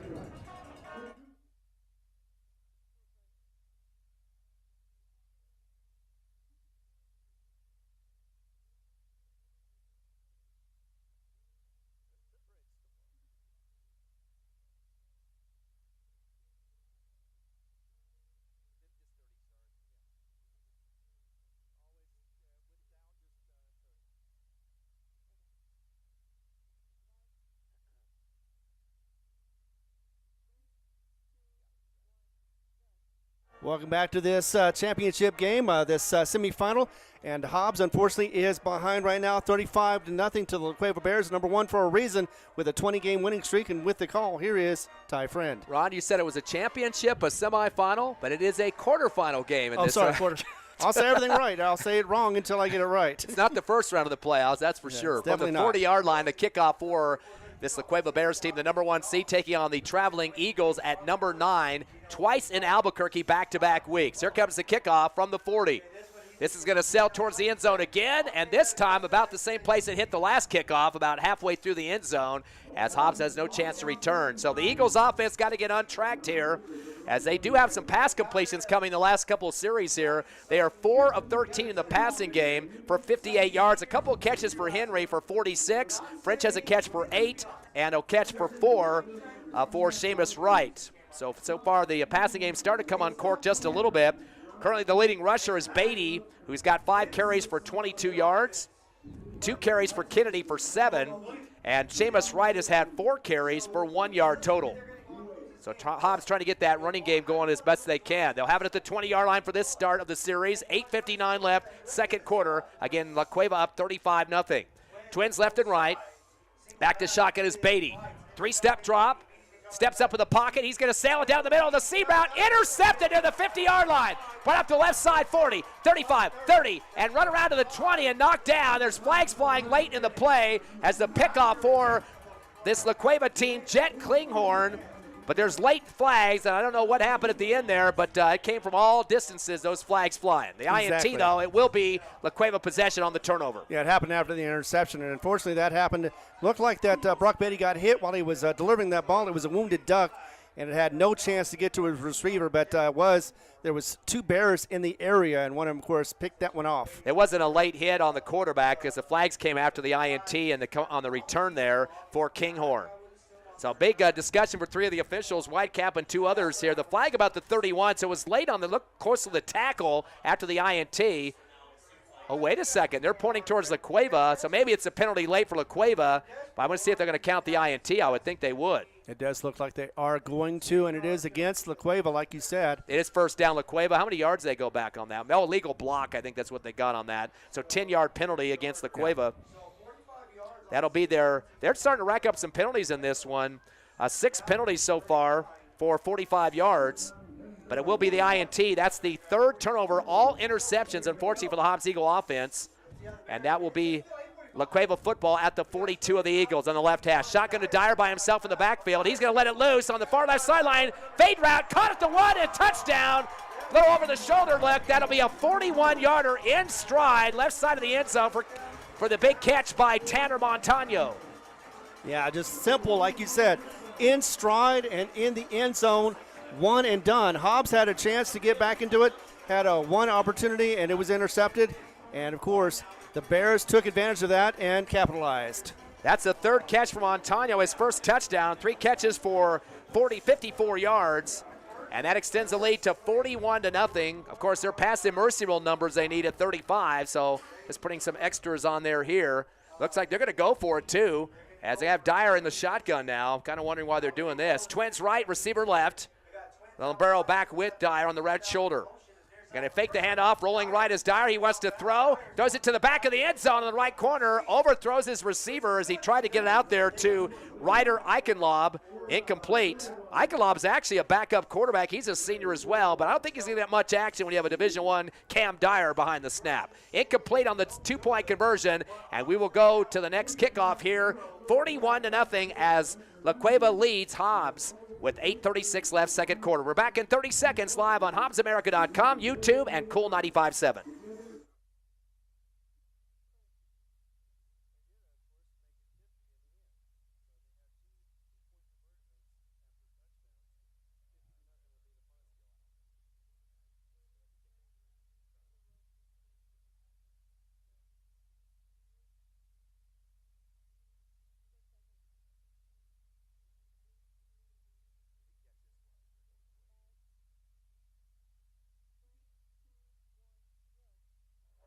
We've been on for 1 hour now, and the La Cueva Bears, #1 in the state, are 41-0 over the Hobbs Eagles, but Hobbs definitely wants to get this ball back and get some points on the board before halftime with 8:36 remaining. Turnovers have been a problem for the Eagles. 3 INTs, but also 3 punts. Here comes the kickoff, end over end. This time a returnable ball from the 5, up the middle with a little starburst. Handoff on the left end to Henry, to the 15, to the 20, dives forward to get a couple extra more. So Hobbs Eagles definitely not have to deal with the touchback this time, but get about +3 added to that for their next possession. And Ron, do you think it's going to be a momentum booster for the Hobbs Eagles to get something on the scoreboard here? They would like to see at least something. They don't want to get goose-egged here in Albuquerque. They came all the way up here. They don't want to have nothing to show for it on the way back. So at the very least, they're going to see if they can try to get their offense going, clicking, firing on all cylinders, and be able to get that score in. Of course, back in 2009, La Cueva winning 52-7 in that playoff game was right here at Wilson Stadium, and Hobbs was down at that halftime, unfortunately, 38-0. A little bit more right now as the game at 41-0. Beatty going to go shotgun, twins left and right, go with the handoff up the gut. That might be Gabriel Henry that just came in the backfield. Have to wait and see. You haven't seen him in the running back mode here in this game, but he's had some big catches. Actually, no, that might have been somebody else. No, that was Marion Kennedy that had the ball that time. So that's going to be a positive gain of, it looks like, 4 yards for Kennedy, as Kennedy now has 3 carries for 11 yards. It looks like they marked it for 3 yards, but yes, positive carry on that one, second down, and Hobbs just wanting to see a positive outcome for this drive. Second down and 7 now. Ball at the 25 of the Eagles left hash. Shotgun Beatty. Give it back to Kennedy, angling right. Breaks the tackle, the 30, 35, 40, and down to the 42-yard line. 16-17 for Kennedy on that one, so he's starting to get a burst. That's his first double-digit run of the ball game. He's got 27 yards on 4 carries, and the 4th first down for the Eagles. Starting to see some electricity out there, but Kennedy went down hard. He's exiting the field as Seamus Wright will come in for him. Hopefully he's not hurt. He is talking to one of his coaches right now, kind of hunched over on that far left sideline talking to coach. I think the wind got knocked out of him. He's going to be okay, just need to catch his breath. 1st and 10 for the 41 for the Eagles. Shotgun back to Beatty. 3-step drop. He wants to throw. Throws it close. Out route to the 50. Near the first down marker. That'll be a 9-yard pickup as his brother Braddock Beatty nails that one right in his hands and comes down hard, but gets 9 on the play. Almost was an undefensible player as he reached up for the ball and he got it. And then, of course, he got hit as he got the ball. Was able to hold on, though, for that nice catch. First catch for Beatty for 9 yards. Hobbs is now 5 of 15 in the passing game for 67 yards. Second down and 1 from the 50-yard line. Beatty has 2 receivers right, one now 2 to the left after a motion. Pump fake. Beatty on the left hash. He's going to let it fly over the left sideline, over the shoulder, and caught at the 21. That will be a big, big pickup for the Hobbs Eagles with the first down. And nicely thrown to exactly where it needed to be, over his shoulder, was able to get it in, and then he went out of bounds. Maybe he could have gotten to the end zone, but either way, nice catch for the Hobbs Eagles and a first down to boot. That was 30 yards for Chavarria. So Hobbs starting to mount it on the passing game, now 6 of 16. Another first down for 5 total at the 19, and they're going to give the handoff up the middle for the Eagles offense. Rushing game now. Clock's going to run at 5:20 remaining here in this second quarter. Going to give you a moment to take a breath and be able to get back into the action, but 4 yards, that's nice. Actually 5. They're going to give Kennedy 5 on that one. So he's starting to plug in some big-time rushing yards here. He's got 32 total on 5 carries. Second down and 5 for the Eagles. You got a receiver left, 2 right side in front of the La Cueva bench. They slide the slot man right to left. Give it back up the middle to Kennedy. Hits a wall, and he tries to get a block up ahead of him, but unfortunately a big body for the Hobbs Eagles trying to block for him. Landon Needham was the offensive lineman, 6'3", 225, but could not move the pile ahead to get it open for Kennedy on that one. Yeah, exactly. He had a lot of bears around him, just could not move anybody in the right direction. So I'm going to say -1 on that one for Kennedy, but he's starting to see himself plugging away a little bit up the middle. 3rd down and 6 for the Eagles. They'll have it at the La Cueva 14. Back to pass. Beatty on the shot. He'll send it over the shoulder. The flag route to the right corner of the end zone, heading to the near right sideline, but it goes out of bounds, sailing over the head of the intended receiver, Braddock Beatty, going from left to right on that throw for his brother, Brock Beatty. And unfortunately, that was just off target a little bit. It would have been a nice touchdown to give at least some bit of hope for Hobbs, as this game is still in the second quarter. Does stop the clock Oh, no, I'm sorry. Mercy Rule keeps the clock running. Excuse me. 4 minutes and ticking here. Caught myself on that one. 4th down and 6 for the Eagles at the La Cueva 14-yard line on the left hash. Trying to get their first score of the game. Eagles got twins left and right. Beatty by himself in the backfield. Shotgun back in the 20. Stays pocket. Throws the post route to the goal line. Ricochets off the hands of Hobbs, intended receiver, between 2 defenders that time on a 4th down. Unfortunately, incomplete, as that was Kennedy trying to get through the gap, but it sailed hard off his hands. He got up in the air that time, but kind of ricochet action, incomplete. Yeah, it would have been a beautiful play at 4th down. Got it into his hands, like you said. Just couldn't handle it, and it bounced off and incomplete. Luckily, that was another one of those situations, though. The Bears, if they were heads up, they could have gotten that possible interception. Instead, it hit the ground. Eagles have had 3 punts. That one was a turnover on downs and 3 interceptions, so that means 7 of their series have not gone the way they want them to so far. 1st and 10 for the Eagles, or make it the Bears. Trips left, receiver right at the 14. Dyer back to pass on the shotgun. He is sacked hard. Brought down to the backfield. Big blistering blow there for the Hobbs Eagle D. That's Adrian Mora. A heat-seeking missile puts the #1 division player for Arizona State back to the turf hard. I don't think he's been hit that hard this season. If he has, it's been a long, long while. And more importantly, that puts him inside the 5-yard line, so it's going to be close to a safety problem for the Bears. -8 after that major shot there by Adrian Mora. 2nd down and 18, back at the 6. Back at the goal line, shotgun to Dyer. Now he wants to still run. Tucks it, goes up the middle, zigzag. 10, 15, heads to the near left sideline. 20, breaks a tackle, stiff arm. 25, 30, tiptoes out of bounds at the 34. And that's going to be a 26-yard pickup. Make it 28-yard pickup for Dyer. Yeah, and any kind of problems they have, it's like, you know what, we'll just get to the next play and try to elude other of the defensive players. Hurry up offense for La Cueva. Their 10th first down at the 34. Back to passes. Again, Dyer out route to the near left sideline in front of the La Cueva bench. Incomplete as the ball sails over to the sideline. Pass was intended for the Bears. It hit a couple players on the sideline. Jan Barros was the one they tried to get it to. Incomplete. You got 3 different coaches calling numbers over there to the quarterback for La Cueva. They are 6 of 10 in the passing game are the Bears. 2nd and 10 from their own 34. Clock down to 1:35 due to the mercy roll. Even on incomplete passes, it runs. Twins left and right. Bring a man in motion to the left side to make it trips in front of the La Cueva bench. By himself is Dyer. 2-step drop into the shotgun. Stays in the middle. Does a waiting right at the 50. Just holding out, waiting for the football. No real pattern on that one. The catch is made at the 50. And that should move it for a first down. 17 on that one as a reception made by Tanner Montano. Yeah, and it looked like he actually tripped on the carpet, but otherwise he would have probably gotten a lot more yards, and looks like a timeout called. Yeah, that's going to be the 4th catch for Montano, as he has got 71 yards on those 4 receptions. That's 7 of 11 in the passing game for Cam Dyer, the quarterback. Clock stopped with 1:05 left, 2nd quarter. La Cueva 41, your Eagles nothing. We'll take a 30-second break and come back live on the Hobbs Eagle Network.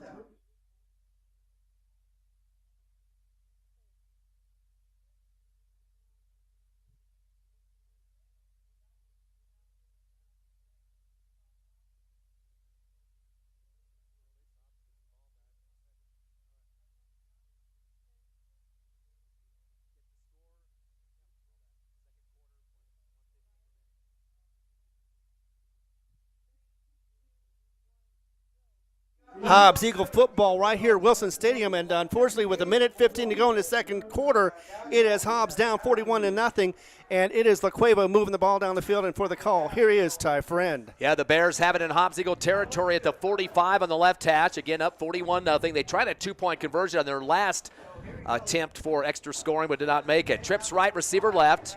It looks like the coach back from the Bears is trying to signal to the press box about the clock, and referees are stopping action after the snap, so a little bit of confusion there as they're going to reset the clock. It looks like right now at 1:20, I don't know if that was where it was on the timeout or not, but to wait and see if they move it at all. Strange, usually you get the sideline judge, but instead he was out in the middle of the field. Yeah, and the coach was out about 3 yards on the field, turned towards the press box. Trips right, receiver left, back to pass Dyer, shotgun snap, heads up the middle, he wants to run, 45, 40, to the left sideline, 35, zigs back to the middle, 20, 5, and he's going to be brought down actually at the 26, drugged down as he ran left, then zigzagged across the middle to the right. That will be a first down. About 18 on that one for Dyer. Yeah, almost 20 yards on that one, but either way, yeah, it was a nice gain, and they're moving the ball down the field trying to get one more score before the half. starts. Yeah, that's a 12 first down, back to pass, after the 26 snap. He's going to roll left to the 30, to the 25, ends in the 20, to the near left sideline, and run out of bounds at the 17. But that's not going to stop the clock. So he's going to get, looks like, about 8 on that play. See where they're going to mark this, though. Somebody's got to call a timeout to stop it as the Mercy Roll clock continues. 8 for Dyer on that one. So Dyer had close to 100 yards just after 5 carries in this ball game. A 43-yarder for a touchdown and a 53-yarder. Back to pass, shotgun. Dyer's just going to dance around. He's going to throw it down the middle of the post route. Ball's deflected into the end zone and does not come into the hands of La Cueva, luckily, but getting the tap on the ball in the air. Javen Hernandez deep on that play. Very close to that goal line, incomplete. Yeah, Diaz Castro was in front of the ball. He's kicking himself now. Probably could have had a good interception, even though it would have been about the 5-yard line. Still, though, Hobbs could have stopped that drive, maybe even gotten one more possible with a play or two. But, yeah, just missed that opportunity for Hobbs. Stops the clock with 18 seconds. And, Ron, give us our sponsors for this big quarterfinal playoff game in Albuquerque as La Cueva leads 41-0. And without them, we would be lost. You know, it's Lee County State Bank, Lasco Construction, IPS, LECO, Lavelle Insurance, Thriftway, First American Bank of Hobbs, Eunice Pump and Supply, Albertsons Market, Forest Tire, TDS, NMR Pipeline, XL Energy, and NMJC, the Mexico Junior College. Thank you very much. Boy, we have a lot bigger Hobbs contingency, the fans here in this ballgame. The Hobbs High cheerleaders, of course, last week we played on that Friday night game where we got to freezing by the time the game was done, about 25 degrees at the start. Boy, a very cold mess. Hobbs getting that win, of course, over El Dorado, upsetting the number 8 seed here in Albuquerque. And today we got a lot more. I'd say probably about 300-400 fans coming from Hobbs to see this game here at Wilson Stadium. But La Cueva leading 41-0 over the Eagles. 18 seconds left here in the second. And La Cueva's going to attempt a field goal, it appears. It'll be a 36-yarder if they actually try this. I wouldn't be surprised to see a fake on this one, but that's Nathan Flores to do the kick from about the 26-yard line. So that'll be a 36-yard attempt. Good snap. They are going to do it. Kick is up, and it's going towards the left upright. It's good. 36-yarder nailed, and that's going to extend the lead to 44 points with 13 seconds remaining. We'll take another break. Again, 44-0 La Cueva. 13 seconds left in the first half, live on Cool 95.7, HobbsAmerica.com, and YouTube.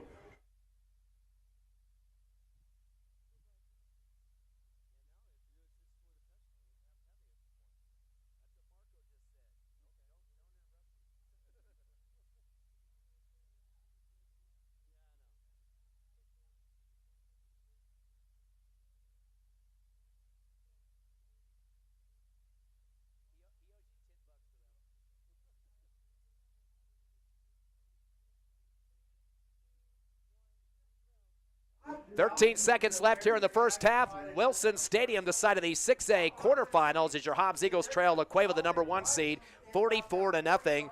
A 36-yard field goal for Nathan Flores gets it to this point as the Hobbs Eagles have seen 3 touchdowns against them in the first quarter and 3 in the second, plus the field goal.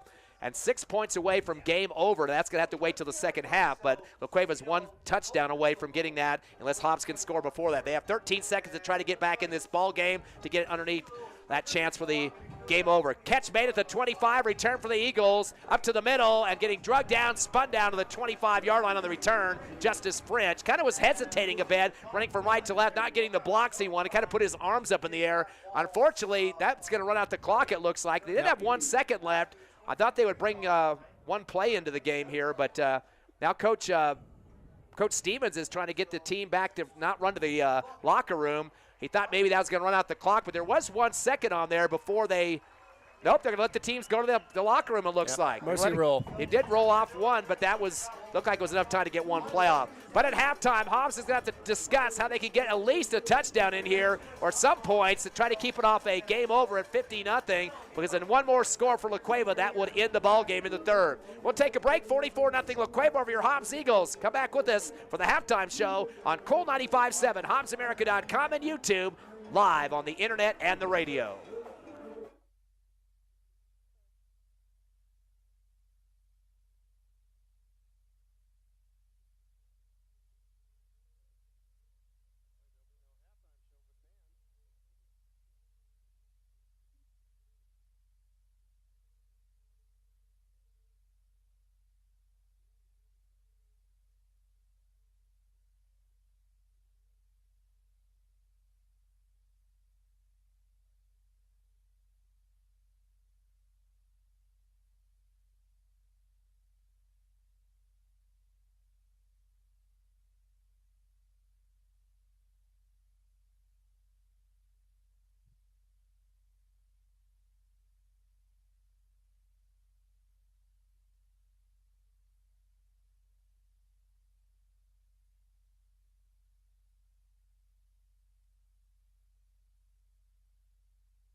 Welcome back to Wilson Stadium. Halftime here, 6A state playoffs, the quarterfinals in Albuquerque as the Eagles trail La Cueva, the number 1 seed, 44-0. And in the first quarter of action, Hobbs was down after 3 touchdowns scored. 43-yarder for Dyer, the quarterback.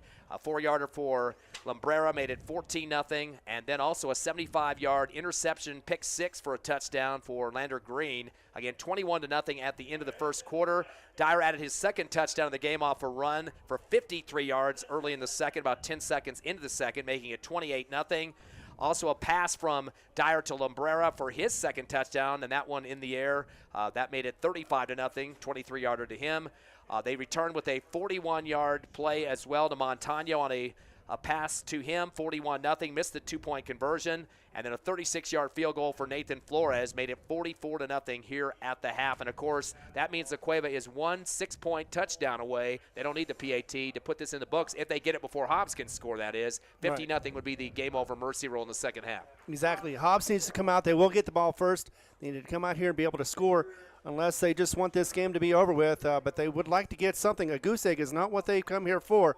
And Hobbs would like to get something on the board. And they've been moving the ball down the field, but struggling to keep the ball going forward. And that's because of 3 interceptions so far that La Cueva's been able to pick off. 2 of those, I would say, definitely right in their hands. A wide open back deep secondary just waiting for balls. The third one was a little bit questioned, but again, those are needed plays that the Eagles need to have back, actually. It's not going to happen, unfortunately. Right. Hobbs had 3 INTs, 3 punts, and a turnover on down. So you're talking 7 series there, which not much going on, unfortunately, for movement of the football. Let's look at the numbers. First of all, for La Cueva, though, big numbers for Dyer, the quarterback, the Division I kid. 12 carries for 218 yards. He's got 2 big touchdown runs of 43 and 53 yards. We were expecting that, though. We saw a lot of video this season that he basically – a lot of times was faking handoffs in games. He isn't doing much of that in this one. No fake handoffs, that much of them. He just tucks it and goes around the end most of the time. But again, 218 yards, 2 touchdowns. This kid is definitely a good one for Arizona State next year. Exactly. And what we've seen so far is he's been able to open up the passing game. He's hit several of his players open, but unfortunately for them, a couple of them have gone out of bounds, or they've been fumbling the ball as they go out of bounds, and so it was an incomplete pass. They've been very close to getting those and have not looked very sloppy on offense on any aspect. In fact, Dyer's 8 of his 12 carries so far have been for double digits, so he definitely gets the look down the field to see where the gaps are and moves it downfield. Lumbrera, his tailback, 8 carries for 38 yards. He's got a 4-yard score for a touchdown and a couple, 3 double-digit runs as well, 11, 12, and 12 for him. So they've got a total of 256 yards on the ground on 20 carries so far. So very good numbers in the first half in the rushing game. Passing department looking decent so far as well. In terms of Dyer's throwing, he is 7 of 12 in the passing game. He's hit Lumbrera 2 for 21, including a 23-yarder for a touchdown. Montano 4 for 71, the receiver, 41-yard reception, a 10 and a 17 for him.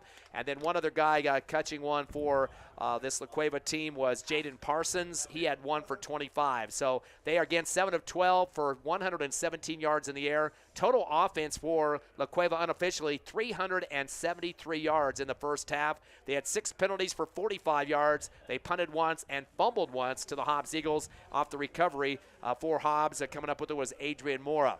Switching, and actually also 12 first downs for the Bears. For your Hobbs Eagles, they got a couple of guys in positive yardage so far rushing. Omarion Kennedy leads the squad, 6 carries for 31 yards. He does have a long of 17. Brock Beatty, the quarterback, 5 carries for 22 yards, a long of 11. And Seamus Wright, 4 carries for 1 yard. Eagles down 15 carries overall as a team for 54 total on the ground in the first half. In the passing game, Beatty is 6 of 18. He's had 1 catch for Justice French. Seamus Wright, 1 catch for 4 yards. Henry's the big number so far, 2 catches for 46 yards, including a 39-yarder. Braddock Beatty's pulled down 1 for 9, and another big one for the Hobbs Eagles as well. Chavarria had 1 for 30 yards. So those 5 receivers so far, 4 of them just single catches, and Henry 2 for 46, as we mentioned. Hobbs 97 yards in the air in the first half. They've got 151 yards compared to 373 for La Cueva. Hobbs has had the turnovers the problem so far with 3 INTs we mentioned earlier. Only 2 penalties total for 20 yards in the first half, and 5 first downs compared to 12 for La Cueva. So again, your halftime score, 44-0. We're going to take a 2-minute break. We'll come back, and Ron will give you the updated scores from the other two teams from Lee County in the playoffs. You're listening live to Hobbs Eagle Football on Cool 95.7, HobbsAmerica.com, and YouTube.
Welcome back to Hobbs Eagle football action right here at Wilson Stadium as we are in the Nintendo Credit Union State Football Championships quarterfinals. And unfortunately, Hobbs is just one score away from losing this game altogether as the scoreboard has gone down to 0-0, unfortunately, that's not true, but it is 44-0. Hobbs is trailing, but they will be getting the ball. On other news, we have a game going on in Levington. Actually, they started off 7-0 early in the first quarter. Artesia answered back. In fact, they've been answering ever since and keeping Levington from answering with that just 7 points in the first quarter. And it is now 31-7 at the halftime. I think it's probably coming back here pretty soon on that side. Artesia dominating once again. We talked about that. We thought that Levington might have a struggle against that going to the 5A. And Artesia, two-time defending champions, and looks like they're going to try to see if they can get a third one. Probably going to be facing Roswell at this rate, but of course, you never know. That's the reason why they play the games. On the other side, it's Eunice and Tularosa, and that game is at half as well. It's 13-6. Eunice, the Cardinals, of course, are in the lead right now, but that is a slim margin, and I'm sure that they want to get something bigger on that one. Once again, we're here, and it is 44-0. Hobbs will be getting the ball, but unfortunately, it's going to take just one TD from the Bears. The Bears who have won 12 in a row at home and 20 altogether since last season, and they've been strong, dominant. That's one of the reasons why they are the defending champions of 2023. And of course, the winner of this one is going to face the winner of the last night's game, which was Las Cruces over Volcano Vista. That was a tight game. In fact, it was Volcano Vista that started off with a 3-0 lead, and Las Cruces just rolled with it. 17-3 was the final, so they advanced to the semifinals. The winner of this game once again will face Las Cruces. Meanwhile, on the other side of the bracket, it is Cleveland who came up strong against Los Lunas. Cleveland number 3, Los Lunas number 7. The final 57-0. Mercy Roll ending on that one as well. And then we'll be facing the winner of Rio Rancho and Centennial. And Centennial number 2 was able to roll over Rio Rancho in Centennial Park. Actually, Field of Dreams, 43-17. So next week, we're going to definitely see Cleveland, number 3, versus Centennial, number 2. And we're just waiting for the outcome on this one. But so far, it's going to be a tough road ahead for Hobbs just to be able to get back into this game, starting with a score. And they still have the running clock because of the mercy rule. So, yeah, we're about to get, looks like probably a couple more minutes of warm-up.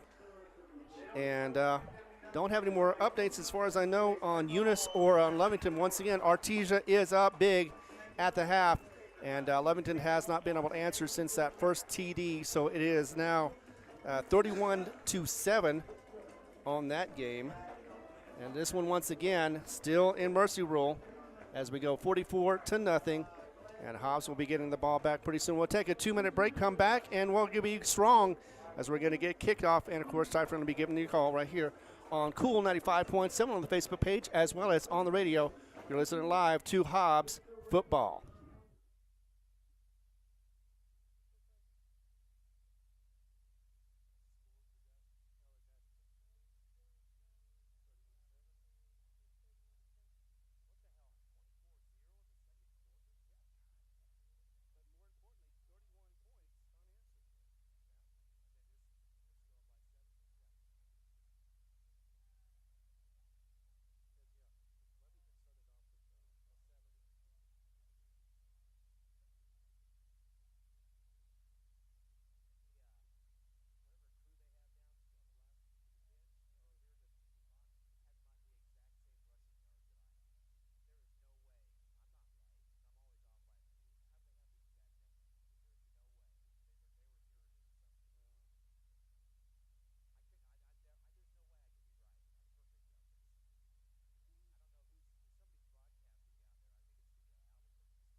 Back live at Wilson Stadium, the 6A quarterfinals in Albuquerque as your Hobbs Eagles trail 41-0. And boy, the scoreboard just went 0-0. I don't know what happened there. Somebody pulled the plug, and Hobbs getting ready to return the football on the kickoff. Starting fresh. They won the toss and deferred to the second half. Good choice for Coach Stevens to get a chance for his team to get some points on the board and try to make this not closed quickly in the third quarter, because if they score 6 more, La Cueva does, game is over 50-0. That will end it early. So the scoreboard says 0-0. Yep. And we're waiting for the warm-up clock to get down to 0. So I'm not sure what the problem was at the scoreboard. I don't think the refs even noticed what's going on here. But I don't think they have on either side. They've got 16 seconds to go, and they've got 0-0. They need to fix that, although if Hobbs gets to start over again, then, hey, they will take that chance. Maybe there was a protest at halftime, and they're restarting the game, which would help out for the Hobbs Eagles at this point. So here we go for the kickoff as they're still waiting for that clock to come down. The La Cueva team's turning around looking behind themselves to see the scoreboard. Chance Whitmire will kick off for La Cueva. Hobbs has one back deep at the 5-yard line, and that is Austin Chavarria. Well, we were talking last year about the fact they had a forfeited game for La Cueva. And the kick's going to go over to the far left sideline. It'll take a bounce. Seamus Wright picks it up with a 14. The Starburst. They all get huddled together. Wright will hand it backwards, and now around the right side is coming up the near sideline. Gabe Henry, 20, 25, 30, 35, and run out of bounds at the 40-yard line. So Hobbs getting about, looks like a 25-yard return on that. You have to always wait on those starbursts because you never know who's going to come out. They all got their bodies down low over the football, so you're kind of waiting to see who's going to pop out with it. Well, the whole point of that, but at first I thought they were going to all stand up over there and just get tackled, and it would go for naught. But instead, they were able to get positive yardage out of that one and get some good field position, the second best they've had so far in this game, and they needed it too if they want to get that score and be able to get at least some dignity out of this, or at least, very least, get a more time to play.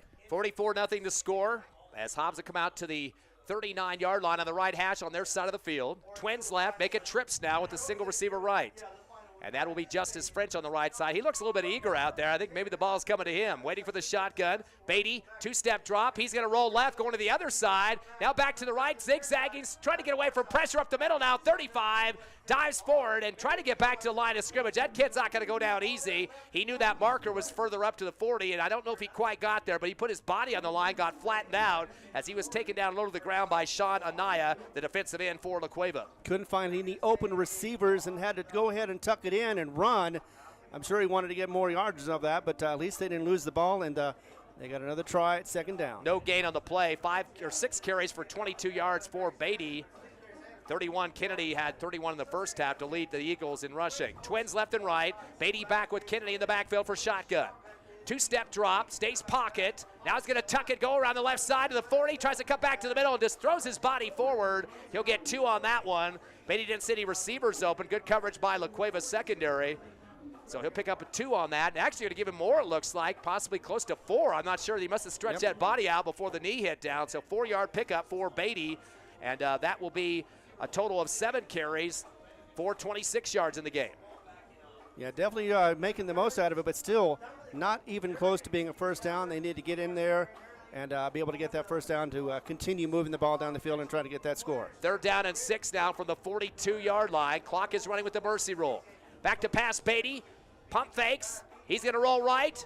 He's going to chuck the ball, spiral on the near sideline, trying to come back to it, and great catch. Justice French had 2 defenders on him and pulls it down at the 16 for the Hobbs Eagles in La Cueva territory. And that was a lucky one, too, that French had to stop and get back a little bit and be able to get underneath that ball. Was able to almost look like it was a hold for a second against La Cueva, but instead was able to fight off that and be able to get that first down, that huge gain of a pass. 44-yard reception, 2 catches for 52 yards, and now that's going to be over the 100 mark for the Eagles at 141 in the passing game. And it puts them in the red zone, too.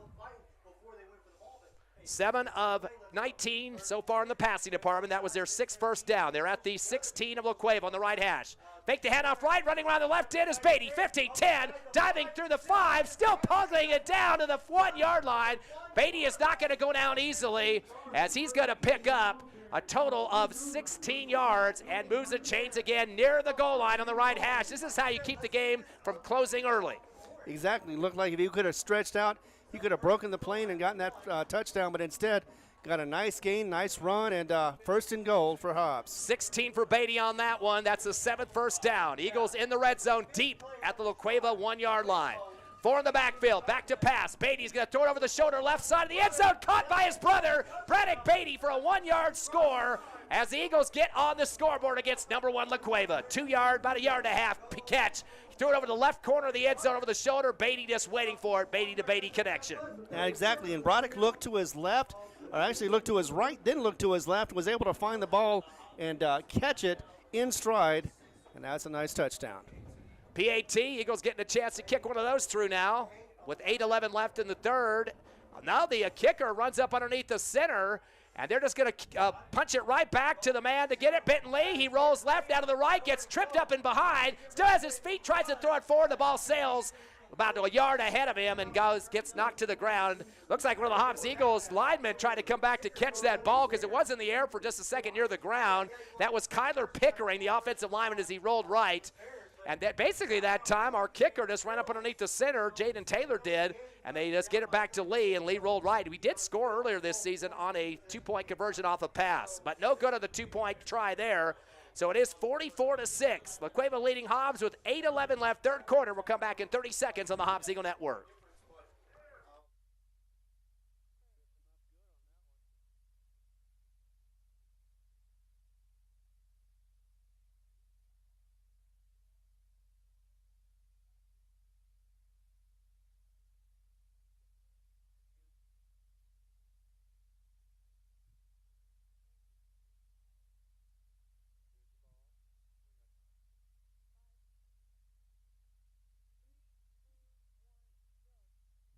Hobbs Eagles get ready to kick off after a 1-yard touchdown pass. Beatty to Beatty.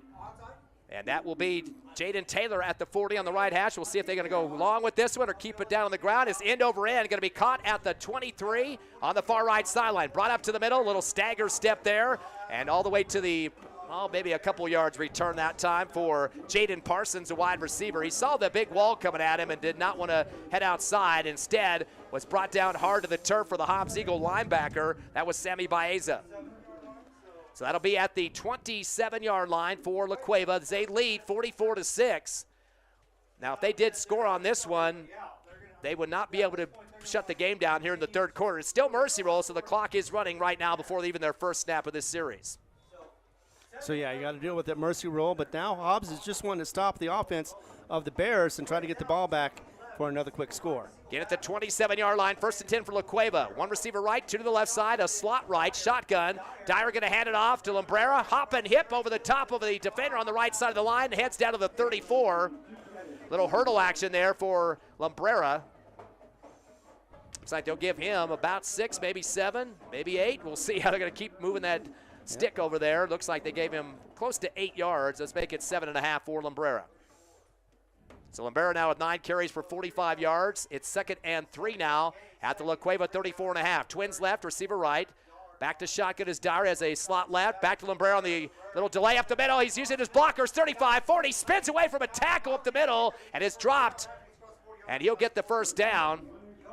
6 yards for Lambrera, and boy, did he bounce off some tackles that time. Exactly. Semi Baeza was one of them. Another one, of course, yeah, there was all kinds of traffic over there and all kinds of Eagles trying to slow him down, stop him. But he did get almost the first down on that one. 10 carries for 51 yards for Lambrera. They got 13 first downs now, do the Bears. 1st and 10 from the 42 in the middle of the field. Shotgun back to Dyer. Just dances around, now rolls right. He wants to throw to the sideline, just throws it out of bounds, and he is outside the pocket that time. He's allowed to do that with the new rule this year. Actually, last year they brought it into the NFHS rules. He was rolling towards the Hobbs Eagle right sideline, about 8-9 yards behind the line of scrimmage, and didn't see anybody open. Got close to the sideline, just chucked it to the Hobbs Eagle bench. As long as you're outside that pocket, it doesn't matter. You can still get loose of it, and that saved a sack in the backfield. Hobbs had a lot of pressure coming in that backfield. Exactly. That's a secondary coverage on that one right there. Just the Bears unable to get anybody open, so another down for the Bears. La Cueva 7 of 13 in the passing game with 117 pass yards in the first half. 2nd and 10 from the 42. Shotgun, Dyer. He fakes a handoff, rolls around the left side. He wants to tuck it, go to the 40, 45, dragging a few people with him to the 48. And that's going to get him 6, or make it 7 for Dyer. Cox is going to continue to run with the mercy roll situation going on. Diaz. That's his first carry in the second half. 13 total for Dyer carries for 225 yards. Brought down by Diaz and Semi Baeza. 3rd down and 3. Hurry up offense now as he'll wait for that shotgun. Trips right, short to the line of scrimmage, and one receiver to the left. They're all bunched up. And now they're going to send another man, Lambrera, to the left side for Twins. So now by himself is Dyer. Claps his hands. Steps back with a 3-step drop. He throws it down the middle over the top and overthrows his receiver in the seam. Tanner Montano got through the Hobbs Eagle defender's deep secondary, but a little high of a throw there for Dyer, incomplete. Yeah, it was defended by Diaz Castro, and that looked like it was a perfect throw, just a little high for him. Could have been caught, though, but luckily for Hobbs, it wasn't. And now that brings up 4th down and short. So they're getting close to midfield as La Cueva keeps their squad out there.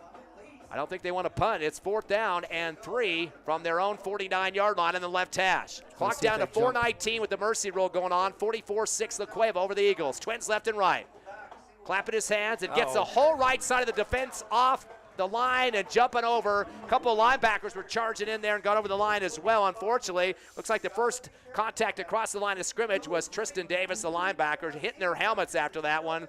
Just a hard snap count will get a 5-yard penalty against the Eagles. Only their 3rd penalty of the game for 25 yards, though. You're told to watch the ball. Don't listen to the quarterback. Just watch the ball and move when it moves. That is the 14th first down. That penalty aided. 1st and 10 from the Hobbs Eagle 47. A handoff around the right into Libero. Stretches it out to the Hobbs Eagle sideline right. To the 45. Tries to cut it back. And he'll get brought down hard after that as Davis gets in there. They put him down. Actually, it was that was a couple guys getting in on that play, but original hit made by Semi Baeza. Yeah, he's always there. 4-yard pickup for Lambrera. He's got 3 carries in the second half for 17, added to his 38 at halftime for 55 on 11 total carries. 2nd down and 7. Trips left after a motion. 1 receiver right. 3-step drop for Dyer out of the shotgun. He'll slide left, back behind the 50, back to the 41. He's got a chase behind him, lets it loose on the out route. High throw to the sideline left and a catch at the 35. Almost brought down to the backfield by the Eagles. Yeah, he was rushed out of that pocket, but was able to get that throw and a first down as well. And coming up with the catch for Las Cruces that time was J.N. Barros, as Barros was up ahead for 15 yards. And, boy, the chase for the Eagles that time by Amron Wheeler. Exactly. Another first down pickup. That's 20 or 15 first down so far. as Las Cruces, or like you'd say Las Cruces, La Cueva, 8 of 15 in the ball game in the air.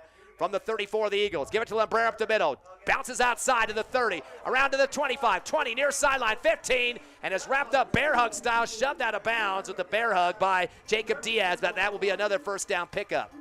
Yeah, another great run for the running back right there as he gains more yards and, of course, gets another first down as well as gets inside the red zone for the Bears. That's the best carry of him for the game, 19 yards. That'll be the 16th first down. And they'll move it into Hobbs territory at the 13-yard line. They lead 44-6 over Hobbs with 2:12 remaining in the third. Twins left, one man in motion out of the right side to make it Twins. Shotgun back to Dyer, flips it a screen pass left, caught by Lembrera, 15-10, heads to the 5 and is run out of bounds. Before getting any further, as putting a shoulder down on him is Merari Orozco, the cornerback, but he's going to get 9 on that little screen left. It looked like Tristan Davis was going to force that throw, but instead Tristan didn't get there in time. The quarterback had already released it, and luckily he didn't get a roughing the passer on that one. 3 catches for 30 yards for Lembrera, 9 of 16 is La Cueva in the passing game. Second down and 8, shotgun, delay handoff. Lembrera gets bounced around pinball style as he tries to head right of the line. He'll be brought down, maybe a yard gain on forward progress, but getting through there, the linebacker for the Hobbs Eagles to make sure he didn't extend that run was Sammy Baeza. And even when the Bears aren't trying to do too much, they're still doing enough to move the ball down the field, and Hobbs just unable to get any kind of stops or slowdowns at this point. 1 yard pickup for Lembrera on that one, brings up a 3rd down and 2. The football placed at the 5-yard line of the Eagles, middle of the field. Clock down to 1 minute left here in the third with the Mercy Roll clock, 44-6 La Cueva. 2 receivers left, one to the right side. They'll throw it deep in the left corner of the end zone. Backpedaling and making the catch. I think they're going to call this good. He was in, as it will be a reception for a touchdown by Tanner Montano. Just a timing route that time. He was waiting for it over the top. Unfortunately, not getting back deep in that end zone left side for Hobbs. Trying to get out there, but too late. Merari Orozco, 5-yard touchdown catch for Tanner Montano. Exactly, timed perfectly on that one. Could not defend it any better, and yeah, that was just one of those undefendable ones, and a nice pass, though. And back into it again, of course, is La Cueva. Montano, 5 catches for 76 yards. His second touchdown, a 41-yarder earlier. As we wait, the PAT, or the extra point, is up. And it is good, converted by Nathan Flores. Now 51-6, 45-point lead for La Cueva over Hobbs. 51 seconds left in the third. We're back in 30 seconds on the Hobbs Eagle Network.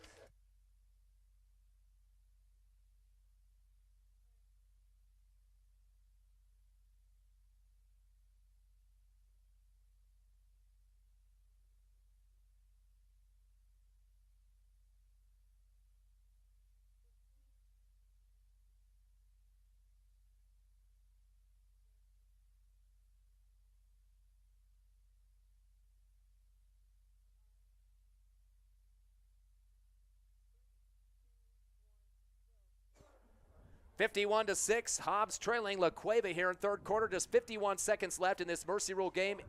And Hobbs want to continue with this chance to score here, as they did score on their last possession. A 1-yard pass, Braddock Beatty getting the reception from his brother, Brock Beatty. They missed the 2-point conversion attempt, but now it's La Cueva back on top by 45, and they'll kick off here from the 40. Listening to 6A state playoff football from Albuquerque at Wilson Stadium. Here comes the kick. It's an onside bouncer. It's knocked off a Hobbs Eagle. Bounces back to La Cueva, and they will recover at the 43-yard line. A ricochet action there, and the man that recovers the football, I believe, might have been the kicker that time, as it bounced off a knee of the Hobbs Eagle, and that was actually, yeah, it was Chance Whitmire, the kicker, that recovers that one. Amazing, too. Had an opportunity to be able to get good field position for Hobbs. Would have been inside enemy territory, and instead was played wrong, got bounced off his face mask, looked like, or something, and yeah, was able to get, the Bears were able to land on it easily. That's going to be the 4th turnover of the game. Eagles had 3 interceptions in the first half, and that fumble there off the kick return gives La Cueva the football. Could be their final score of the game if they do convert from the 43-yard line on their side, 1st and 10. They have 2 stacked receivers near the line on the right, 1 and now 2 on the left. Has by himself is Dyer in the backfield. Takes a shotgun snap back to the 35. He'll let it fly on the far right sideline. The flag route over the shoulder, and it just bounces at the 30 over the top of the intended receiver. Incomplete. Jaden Parsons out there near the Hobbs Eagles sideline. And it looks like La Cueva wants to do the long ball to finish this game. Oh, yeah, exactly. They see the opportunity to be able to put the nail in the coffin and close this one out. And it looks like they're going to try at least for that first pass. That will end the third quarter after the Mercy Row clock runs out quickly. 51-6, La Cueva over the Hobbs Eagles, the number 1 seed, defeating so far the number 9 seed Eagles. We will take a 30-second break. You're listening live to Hobbs Eagle Playoff Football on the radio, Cole 95.7, on the internet, HobbsAmerica.com, and YouTube.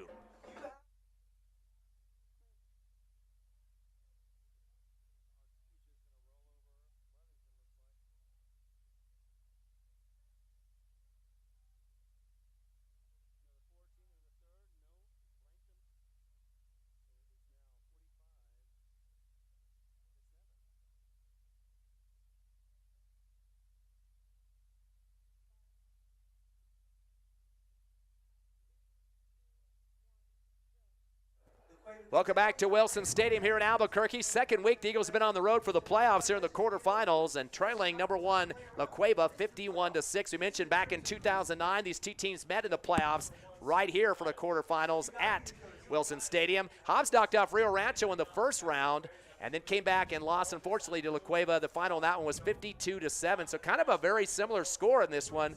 But at the same time, Hobbs was a 4-8 team that year, but still had that pickoff of Rio Rancho. La Cueva football, 2nd and 10 from the 43. A high pass to the left sideline. Caught a spin into Hobbs territory at the 47. That'll be about an 8 to 9 yard pickup. And good way of getting up in the air that time and coming down with the catch for La Cueva off the snag by Tanner Montano. That's the first down as well. Oh, yeah, they give him 10 on the back pedal that time. So Montano coming up with that catch. That's the 17th first down for La Cueva on 11 receptions. At the Eagle 47, give the handoff around the right end, stretching it out. Gave the handoff to one of the receivers of the 45, cuts back on the right side of the 40 and gets put down. And that'll be another 8 yards. That time the ball carrier, I said the receiver, Tanya Montano. So he caught a ball and then ran the football to the other side of the right. Vargas was able to bring him down for the Hobbs Eagles, but not after getting about 6 yards, like you said.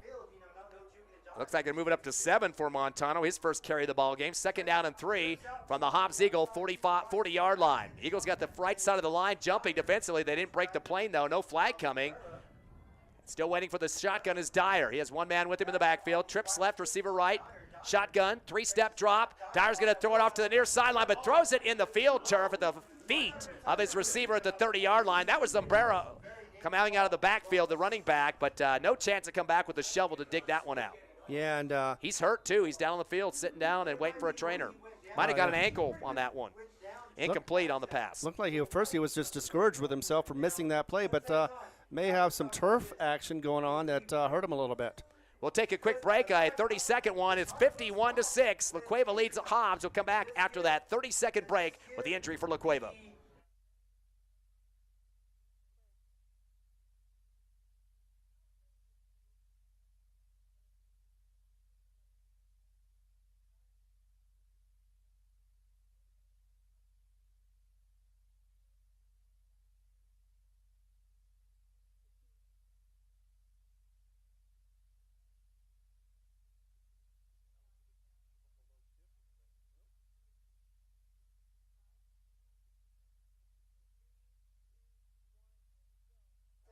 Hobbs Eagles trailing number 1 La Cueva 51-6 here in the quarterfinals of the 6A state playoffs. 10:37 left in the fourth. They had their starting running back down. Looked like possibly an ankle injury as he tried to come back to a low-thrown football by Dyer, the quarterback, near the La Cueva sideline, but he's out of the game now, and back to shotgun is Dyer. 3rd down and 3 for the Bears at the Eagle 40-yard line, right hash. 2-step drop, he's going to tuck it, go up the middle, the keeper, 35, angling right, 30, up the right hash, 20, 15, 10, 5, and the touchdown. That'll be the ball game. Yep. That is a 40-yard run for Dyer. Cam Dyer, the quarterback, scoring for La Cueva. They will not need the PAT. No, they will not. So 40-yard run for Dyer. He started off the game with a 43-yarder for a touchdown on the ground and a 53-yarder in the second quarter. That was his 3rd touchdown of the ball game. Final score, 57-6, as the Cueva improves to 11-0. The Hobbs Eagles in their season at 7-5 here in the quarterfinals in Albuquerque. We'll take a 3-minute break, come back with a Hobbs Eagle post-game show live on the radio at Colt 95.7, on the internet, HobbsAmerica.com and YouTube.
Back live here at Wilson Stadium in Albuquerque as the Cueva Bears, the number 1 seed, knocking off the Hobbs Eagles 57-6. Mercy rule game ending early in the fourth quarter.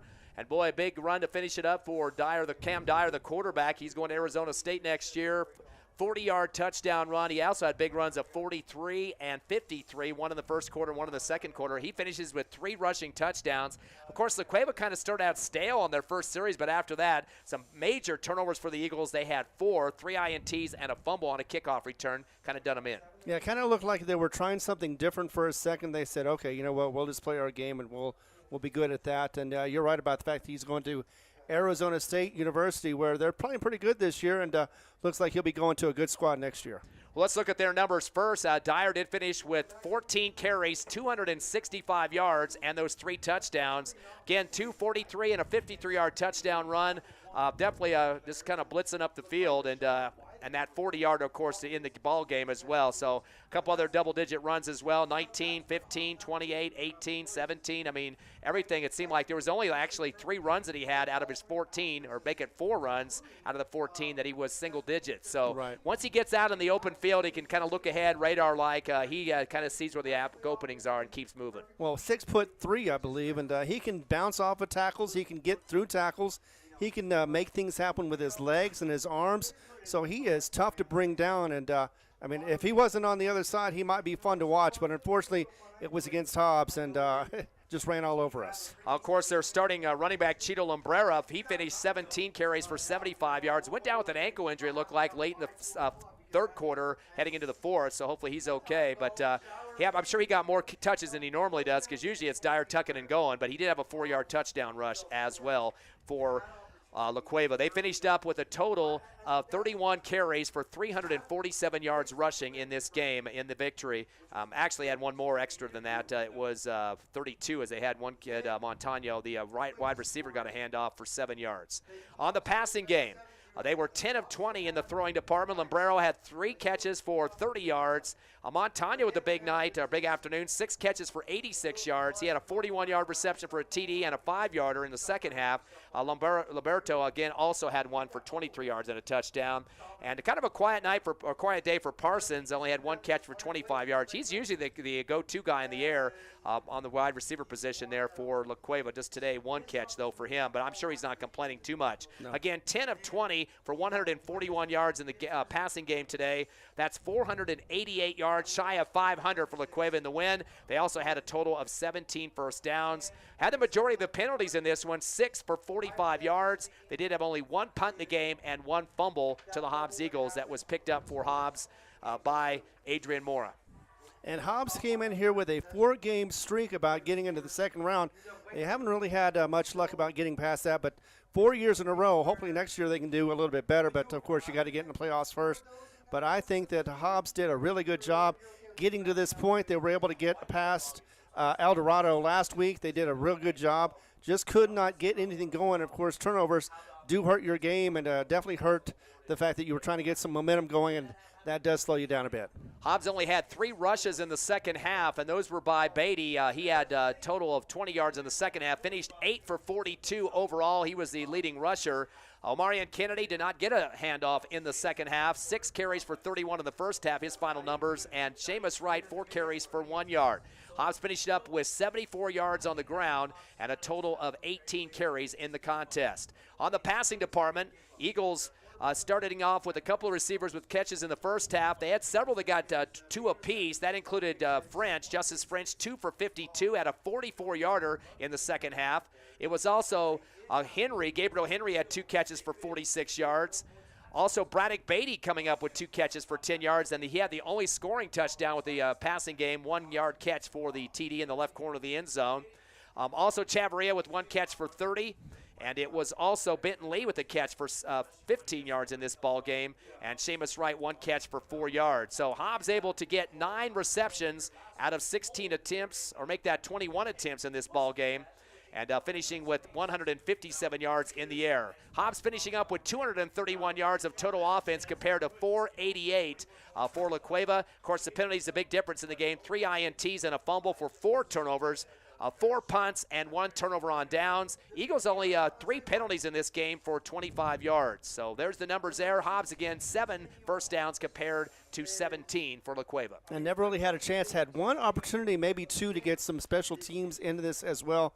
Just could not take advantage of that. And again, every time that Hobbs got some momentum going, La Cueva just stopped it cold and was able to get the ball back and make some scores. In fact, I think they only had 1 or 2 possessions where they weren't able to score a touchdown or something. They even had a field goal near the end just to make sure they could sync it up, or maybe even try to get it done before halftime. Weren't able to do that, but Hobbs was able to get off the goose egg and get a score, which is what they wanted to do. They did something right, or something positive. 57-6 the final. Of course, La Cueva has 6 championships under their belt, looking for number 7. They will play Las Cruces in the next round. I'm sure they'll be hosting that game here in Albuquerque as they have a higher seed. Number 1 for La Cueva, number 5 for Las Cruces High. Of course, Las Cruces High winning last night at home. They're in the Hobbs Eagle District, of course. So, of course, Centennial's still moving along, too, and from a Hobbs Eagle District. Very tough district for Hobbs this year. Exactly. Both of them, 1 and 2 for the district. Yeah, Centennial came in, got Rio Rancho 43-17. That moved them up to the next round, which, of course, is the semifinals against number 3 Cleveland. Cleveland is always tough. They've been into the semifinals and the finals sometimes for the last, so it seems like too many years to count. But Cleveland won that game against Los Lunas, number 6, 57-7. So that was an easy win for them. And on the other side, it was Volcano Vista, who started off early 3-0 in that game against Las Cruces, but weren't able to win. That was a lower seed being beat by a higher seed, 4 and 5, and Las Cruces advances at number 5. 17-3 was the final last night. Ron, give us some updates on the Lee County teams. Of course, Lovington playing in the quarterfinals at Artesia, and Eunice on the road taking on Tularosa. Yeah, well, let's start off with Tularosa, where Eunice is in the lead still. They've been building that lead up. It's now 20-6, and that is in the third quarter. That was after a 6-0 start in the first quarter and a 13-6 Eunice lead at halftime. So Tularosa has been blank so far. Meanwhile, in Artesia, it has been all Artesia ball after Lovington started the game 7-0 in the first quarter. Now it is 45-7. They're in the third quarter, maybe in the fourth quarter about soon, as they're about to get in mercy roll if they haven't already. But, yeah, definitely Artesia looks like they're going to be advancing to the next round in the playoffs. And, of course, really a big second quarter for Artesia and pulling away in that one. Exactly. They had 24 points in the second quarter and 14 points in the third quarter and just have been steamrolling over the Lovington Wildcats and goose-egging them after that 7 start in the first quarter. Well, unfortunately, Hobbs is going to be graduating 24 seniors. Let's get to a quick list of those guys that will be – this was their last game as a Hobbs Eagle. As a senior, Jacob Diaz, of course, a real good defensive back. We heard him a couple times in this game doing some good stuff. Mario Roscoe, another defensive back for the Eagles. Of course, the starting running back, Omarion Kennedy, and he was leading the team in touchdowns this season, so definitely going to be missing him. And had to fight through some injuries this year as well to keep going for the Hobbs Eagles, and led the team, second on the team with 581 yards into this game, and then 11 touchdowns, which was the best for the squad overall. Other seniors on the team, including Isaiah Rodriguez, wide receiver. Brock Beatty, of course, the starting quarterback. Definitely going to miss him, and some great numbers this year, helping the team to get over 2,000 yards in passing through the air for the Eagles offense. Karen Royal, wide receiver. Also, Benton Lee, a lot of snap holds for the PAT. Had a touchdown on a PAT two-point conversion earlier this season, and saw him catch a ball in this game as well. Austin Chavarria caught a long ball for the Eagles in this contest. He's a senior graduator. Xavier Garcia, wide receiver senior as well for the Hobbs Eagles. A couple other seniors on the roster include Aiden Hoff. We saw him improving some good job on defense this season as a defensive back. Leo Jaquez, Ricky Gonzalez getting a few carries in the season at the running back position. Erskine Clay, a defensive back for Hobbs. Tristan Davis, of course, what can we say about him? Triple digits on tackles this year. Tackles for loss, second on the team there as well. I mean, this kid is a big-time returner from the last year's squad, and he always leads the team in tackles. Exactly, he does, and he's always fun to watch. He's always energetic, always trying to get the ball, and definitely a force to reckon with for the Eagles. We're going to miss him. Linebacker Sammy Baeza led the teams in tackles for loss this season with 21 heading into this game, so definitely another linebacker that you don't want to lose heading into a new season. Gustavo Diaz-Castro, another guy that had triple digits in tackles this year heading into this game. He had 136, second on the team, added a few more in this game as well. Jaron Meredith, defensive lineman for the Hobbs Eagles, graduating this year. Jackson Rollins, a defensive end for the Eagles. Ivan Vargas, a senior defensive lineman. Yando Ontiveros also will be graduating for the Eagles. Kyler Pickering, we heard him a few times blocking for the Hobbs up front, 6'4", 285. Definitely hate to lose his massive frame on that front line. Landon Needham, an offensive lineman, 6'3", 225 for the Eagles. Blaine Moore, nose guard, senior, 6', 260. And last but not least, the kicker, Fabian Ostorga, 6', 165. So those are your 24 seniors. Again, we didn't have time to talk about everybody, unfortunately, but hard to see those guys leave the team. But you mentioned, too, 4 years in a row the Eagles have been in the playoffs, Ron. Yeah, exactly. And, of course, same coach, different players, and they've been able to do that winning formula, get just enough to be able to get into that second round. It's just one of those situations where they need to get a little bit more experience, a little more winning attitude, and maybe they can get into the semifinals or maybe even the finals. Who knows? You know, it's always just a fumble or a interception away from changing the momentum of the game. Final score once again, 57-6. The Cueva improves to 11-0. Play in the semifinals next week against Las Cruces High. Eagles in their season at 7-5, losing in this quarterfinal game at Wilson Stadium in Albuquerque. And Ron, our sponsors that have brought the Hobbs Eagles to this point so far this season.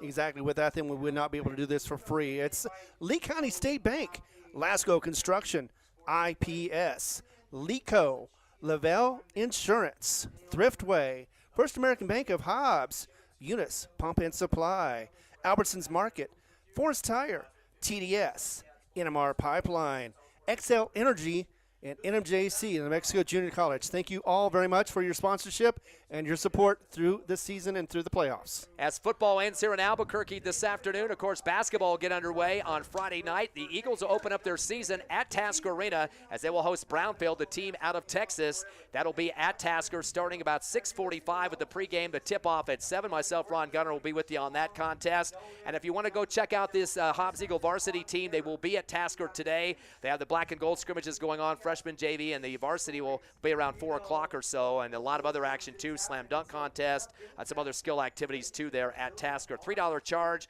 today. Check that out as the Eagles, again, basketball action on Friday. And again, final score 57-6. La Cueva ends the Hobbs Eagles season and will head to the semifinals. For Ron Gunner, also back to Evie Stuber, back to the station, myself, Ty Friend. Thanks for joining us this 2024 football season. We'll see you next week with basketball. Have a great weekend out there.